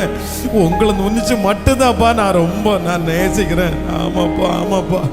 என்ன வந்தாலும் அதுல சந்தோஷம் உங்களோட நடக்கிறது மட்டும்தான்ப்பா. என்னை விட்டுறாதீங்க ஆண்டவரே, என்னை விட்டுறாதீங்க ஆண்டவரே. உங்க பிள்ளைன்ற ஸ்தானத்தை விட்டு என்னை எடுத்துறாதீங்க ஆண்டவரே, எடுத்துறாதீங்கப்பா. என் மேல மனம் உருகுங்க ஆண்டவரே, என் மேல மனம் உருகுங்க ஆண்டவரே. உங்க தாழ்மையுள்ள கண் அப்படியே என் மேல பார்க்கட்டும் ஆண்டவரே. நீங்க பார்த்துட்டீங்கன்னா இந்த அடிமை அப்படியே பொழைச்சிரும் ஆண்டவரே. நீங்க பார்த்துட்டீங்கன்னா இந்த செடி வளர்ந்துரும் ஏசப்பா. நீங்க பார்த்துட்டீங்கன்னா இது விழாது ஏசப்பா. நீங்க பார்த்துட்டீங்கன்னா இது நிற்கும் ஏசப்பா. நீங்க பாருங்க ஆண்டவரே. என் பலத்தால நிக்காது, என் திறமையினால நிக்காது ஆண்டவரே. நீங்க பார்த்தாதான் நிற்கும். நீங்க மனது உருகுங்க, நீங்க மனது உருகுங்க. எல்லாரும் உங்களை நம்பி ஏமாத்தி இருக்கலாம். ஆனா நான் அப்படி உங்களை ஏமாத்தணும்னு நினைக்கலப்பா. சாகுற வரைக்கும் உங்க கையை வந்து பிடிக்கிற வரைக்கும் உமக்கு ஏற்ற பிள்ளையா, உமக்கு பிடிச்ச பிள்ளையா இயேசுவே. உங்களை எந்த விதத்திலும் விட்டு கொடுக்க கூடாது. உங்களை எந்த விதத்திலும் கெட்ட பேர் வாங்கி கொடுக்க கூடாது. என் மூலம் உங்க நாமம் தூசிக்கப்பட்டவே கூடாதப்பா. என் மூலம் உங்க நாமம் தூசிக்கப்பட்ட கூடாதுப்பா. என் மூலம் நீங்க கஷ்டப்பட்ட கூடாதுப்பா. உங்களை யாருமே திட்டிர கூடாதுப்பா.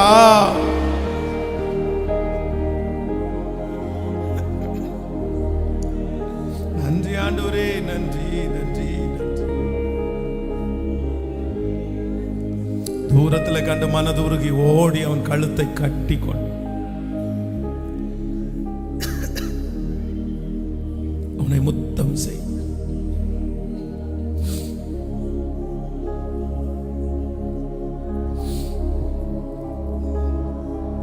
அவனை முத்தம் செய்.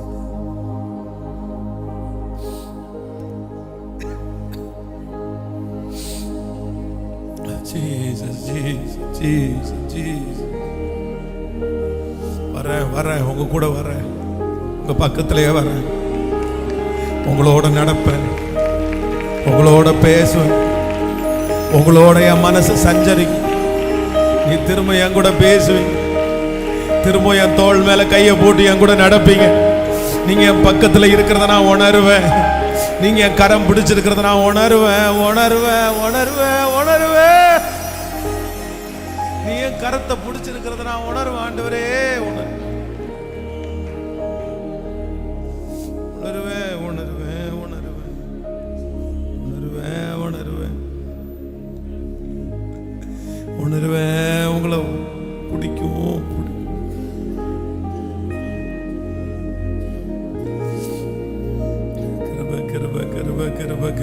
கிருப கிருப கிருப கிருப கிருப கிருப கிருப கிருப கிருப.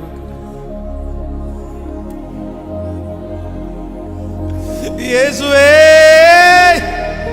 அப்பா அப்பா, விழுந்து போன தாவீதின் கூடாரத்தை திரும்பி எடுப்பித்து கட்டுவேன்னு சொன்னீங்கல்ல, அதனுடைய திறப்புகளை அடைப்பேன்னு சொன்னீங்க. வலது கைக்கும் இடது கைக்கும் வித்தியாசம் தெரியாத அந்த 120,000 பேருக்கு இறங்குகிற கர்த்தர் இப்பொழுது இந்த சத்தத்தை கெஞ்சுகிறோம், எங்களுக்கு இறங்க மாட்டீரா? நீங்க எனக்கு வேணும், நீங்க எனக்கு வேணும், நீங்க எனக்கு வேணும், நீங்க எனக்கு வேணும், நீங்க எனக்கு வேணும், நீங்க எனக்கு வேணும். எஸ் பிரைஸ், நீங்க எனக்கு வேணும், நீங்க எனக்கு வேணும். இந்த இளையகுமாரனை அப்படியே கட்டி பிடிச்சது மாதிரி அந்த ஃபீலை நான் இன்னைக்கு உணர்றேன் ஆண்டவரே. மறுபடியும் அந்த அனுபவம் எனக்கு வேணும் ஆண்டவரே. அந்த தரிசனம் எனக்கு வேணும் ஆண்டவரே.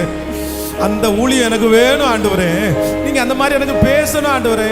நீங்க இல்லாம என்னால வாழவே முடியாது.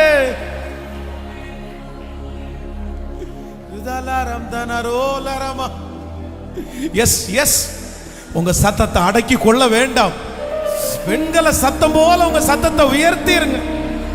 எஸ், புது வருஷத்துக்குள்ள நுழையும் போது கர்த்தர் விடமாட்டார் நம்மளை.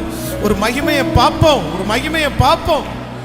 எஸ் எஸ், அப்படியே பிரதர்ஸ் எல்லாம் சத்தமா, சிஸ்டர்ஸ் எல்லாம் சத்தமா. அதான் காணாமற் போன ஆட்டை கர்த்தர் தேடி வந்திருக்கிறாரு. கர்த்தர் தேடி வர்றாரு. இந்த சத்தம் தொனிக்கப்படுகிற ஒவ்வொரு காதுகளிலையும் காணாமல் போன அந்த ஆடை தேடி கர்த்தர் வந்திருக்கிறாரு. நீங்க சத்தம் போட்டு நான் இங்க இருக்கிறேன் அப்பான்னு நீங்க சொல்லிட்டீங்கன்னா உங்க பக்கத்துல அவர் வருவாரு.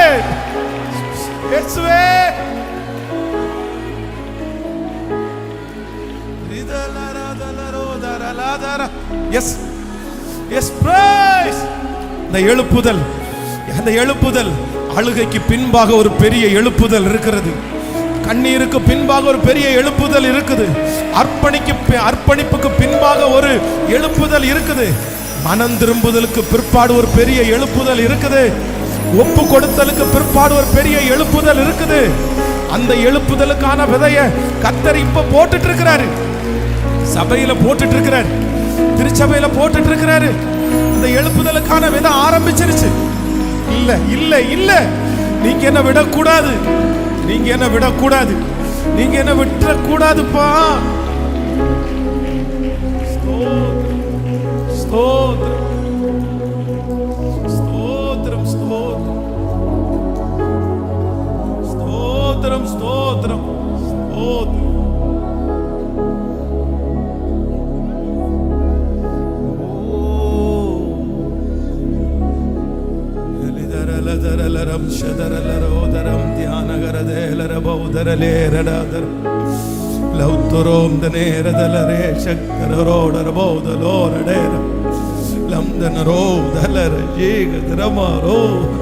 நீங்க கையை பிடிக்கிறது நான் உணரணும், உங்களை ஃபீல் பண்ணணும். மீண்டும் மீண்டும் மீண்டும் மீண்டும் மீண்டும் எனக்கு வேணும். உங்களோட தனியா பேசிட்டே இருந்தது வேணும். வண்டியில அழுத அந்த அனுபவம் வேணும். கார்ல அழுத அந்த அனுபவம் வேணும். அப்படியே உங்கள்கிட்ட பேசிட்டே நிறைவா வாழ்ந்த அந்த அனுபவம் வேணும். திடீர்னு உங்களை நினைச்சு அழுத அந்த அனுபவம் வேணும். ஆதியில கொண்டிருந்த அந்த அன்பு எனக்கு வேணும். ஊற்றப்படட்டும் சத்தமா. எஸ் எஸ், அமைதியாவே இருக்க வேண்டாம். கூப்பிடுங்க, அறிக்கை செய்யுங்க, நிரூபிக்கல சொல்லுங்க. ஸ்தோத்திரம் ஸ்தோத்திரம் ஸ்தோத்திரம் ஸ்தோத்திரம்.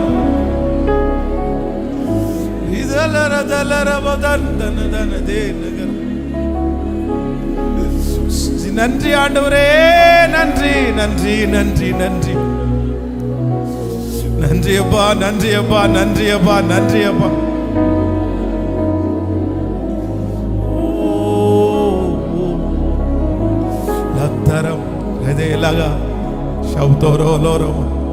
உங்க வார்த்தையில நான் திருப்தி ஆகிற அந்த நாள் திரும்ப மறுபடியும், உங்களை குறித்து சந்தோஷப்படுகிற அந்த நாள் மறுபடியும், உங்களை மட்டுமே நினைச்சு வாழ்கிற அந்த நாள் மறுபடியும், உங்க அரவணைப்புக்குள்ள இருக்கிற அந்த பிரசன்னம் மறுபடியும் மறுபடியும் மறுபடியும் மறுபடியும் மறுபடியும் உங்க வஸ்திர தொங்கல் அப்படியே என் மேல போடப்படுறதுக்காக, உங்க பாதரட்சிகள் போடப்படுவதற்காக, சந்தோஷப்படுவ போறதற்காக தேவனே தேவனே தேவனே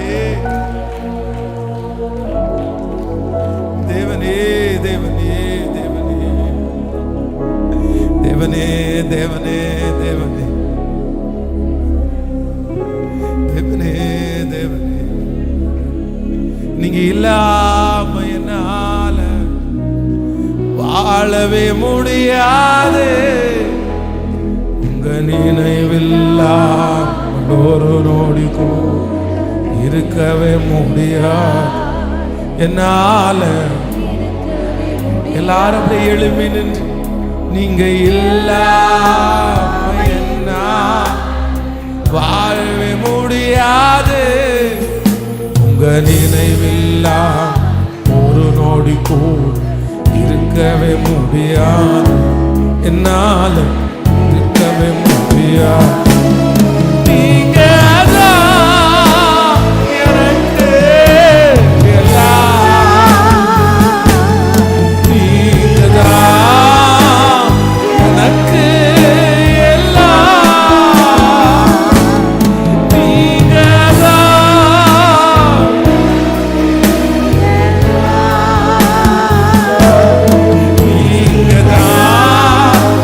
எனக்கு எல்லாம்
உங்க நினைவெல்லாம் ஒரு நொடி கூட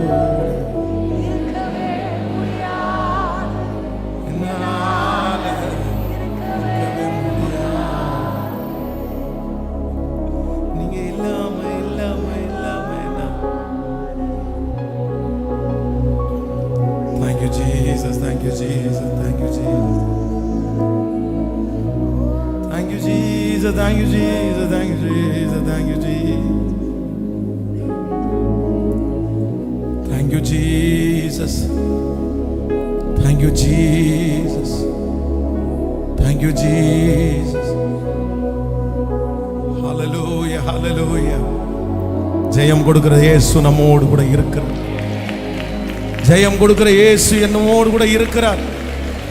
இனி சத்துருடைய சகல காரியத்திலிருந்தும் ஜெயம் கொடுக்கிற இயேசு நம்மோடு கூட இருக்கிறார். எல்லாரும் கரங்களை தட்டி ஜெயம் ஜெயம் கொடுக்கும் தேவனுக்கு கோடி கோடி ஸ்தோத்திரம். அவர் எனக்கு ஒரு பெரிய வாழ்வை எனக்கு கர்த்தர் தரப்போகிறார். வாழ்நாளெல்லாம் நான் அவருக்குள் களி கூர்ந்து மகிழ போகிறேன். எல்லாருடைய கரங்களையும் தட்டியாமே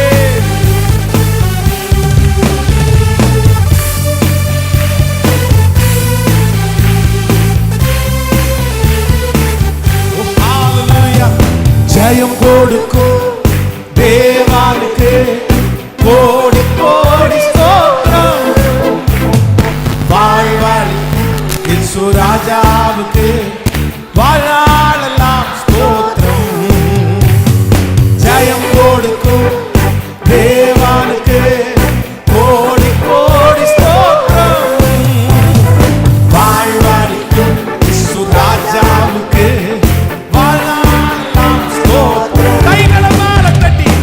Hallelujah, hallelujah, hallelujah, hallelujah,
உதவிடும் எனது ஆண்டவர் என் பக்கம் இருக்கிறார். உலக மனிதர்கள் எனக்கு எதிரா என்ன செய்ய முடியும்? இந்த உலக மனிதர்கள் எனக்கு எதிரா என்ன செய்ய முடியும்? சத்தமா தோல்வி இல்லை, தோல்வி இல்லை.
சுத்திகரிப்பு ஜெபத்தினுடைய இந்த கடைசி நாள் வரைக்கும் உம்முடைய கிருபை எங்களை நடத்தினதற்காக நன்றி.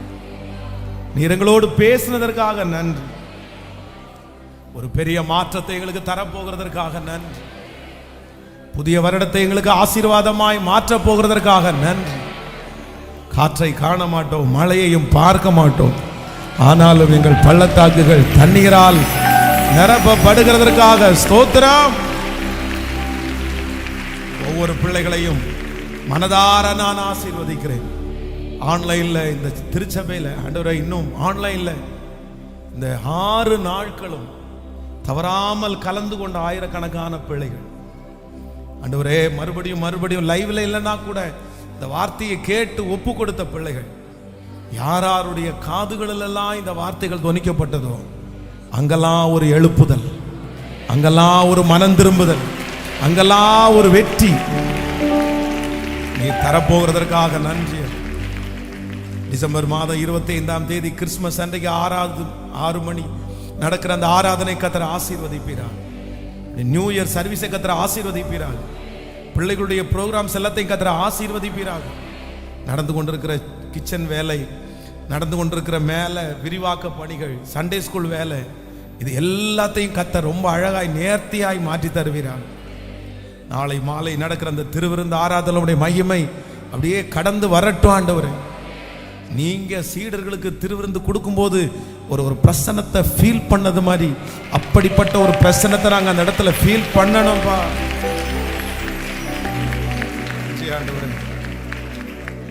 ஜனவரி மாதம் 14ஆம் தேதி நடக்கிற டீன்ஸ் கேம்ப், அதை கர்த்தர் ஆசீர்வதிப்பீராக. அதனுடைய மகிமை கடந்து வருவதாக. டிசம்பர் மாதம் 1ஆம் தேதி 2ஆம் தேதி பெர்க்மன் செய்ய வருகிற அந்த கூட்டத்தை கர்த்தர் ஆசீர்வதிப்பீராக ராஜா. எல்லா ஊழியத்திலையும் கூடவே இருப்பீராக. இந்த ஊழியத்தை தாங்குகிற பிள்ளைகள் நிறைய பேர் உண்டாண்டவரே. தங்களுடைய நிறைவில் இருந்துன்னு சொல்றதை விட வறுமையிலிருந்து எத்தனை பேர் அப்பா. மாதமானால் சாப்பாடு, அந்த காரியத்துக்கு ஒழுங்கு செய்யற எத்தனை பிள்ளைங்க. நல்லா இருக்கட்டும் ஆண்டவரே, ஆசீர்வாதமா இருக்கட்டும் ஆண்டவரே. இந்த ஊழியத்தை தாங்குகிறவர்கள் எந்த இடத்துல இருந்தாலும் அங்கே ஆசீர்வதிக்கப்படட்டும். உங்க பாதத்தை முத்தம் செய்கிறோம். தொடர்ந்து நாளைக்கு பரிசுத்த ஆராதனை கர்த்தர் ஆசீர்வதித்து அதை போஷிக்கக்கூடிய வார்த்தைகளோடு உங்களை பிரசன்னம் கடந்து வரட்டும். இந்த ஊழியத்தில் எனக்கு பின்பாக இருந்து தாங்குகிற ஒவ்வொரு பிள்ளைகளையும் ஆசீர்வதியும். முழு நேர ஊழியர்களை ஆசீர்வதியும். பார்ட் டைமா ஆண்டவரே ஊழியம் செய்கிற பிள்ளைகளை ஆசீர்வதியும். இயேசுவின் மூலம் ஜெபம் எடுக்கிறோம் நல்ல பிதாவே. என் ஆத்துமாவே கர்த்தரை ஸ்தோத்திரி, என் முழுமே என் ஆத்துமாவே கர்த்தரை ஸ்தோத்திரி. கர்த்தர் செய்த சகல உபகாரங்களையும் நம்முடைய ஆண்டவராகிய இயேசு கிறிஸ்துவின் கிருபை, பிதாவாகிய தேவனுடைய அன்பு, பரிசுத்த ஆவியானுடைய அந்யோன்ய ஐக்கியம் நம்ம அனைவரோடும் இன்றும் என்றும் சதா காலம் கூட இருப்பதாக. Hallelujah, hallelujah, hallelujah. God bless you. ஆண்டவர் உங்களை ஆசீர்வதிப்பார். டிசம்பர் 25 கிறிஸ்மஸ் ஆராதனை முடித்த உடனே ஒரு காலையில் டிஃபன் இருக்குது, அது தேவைப்படுகிறவங்க அந்த டோக்கனை பின்னாடி பெற்றுக்கொள்ளுங்கள். ஆண்டவர் உங்களை ஆசீர்வதிப்பார். ஆண்டவர் தனி ஜெபம் இல்லை, தனியாக மீட் பண்ணலை. நான் நாளைக்கு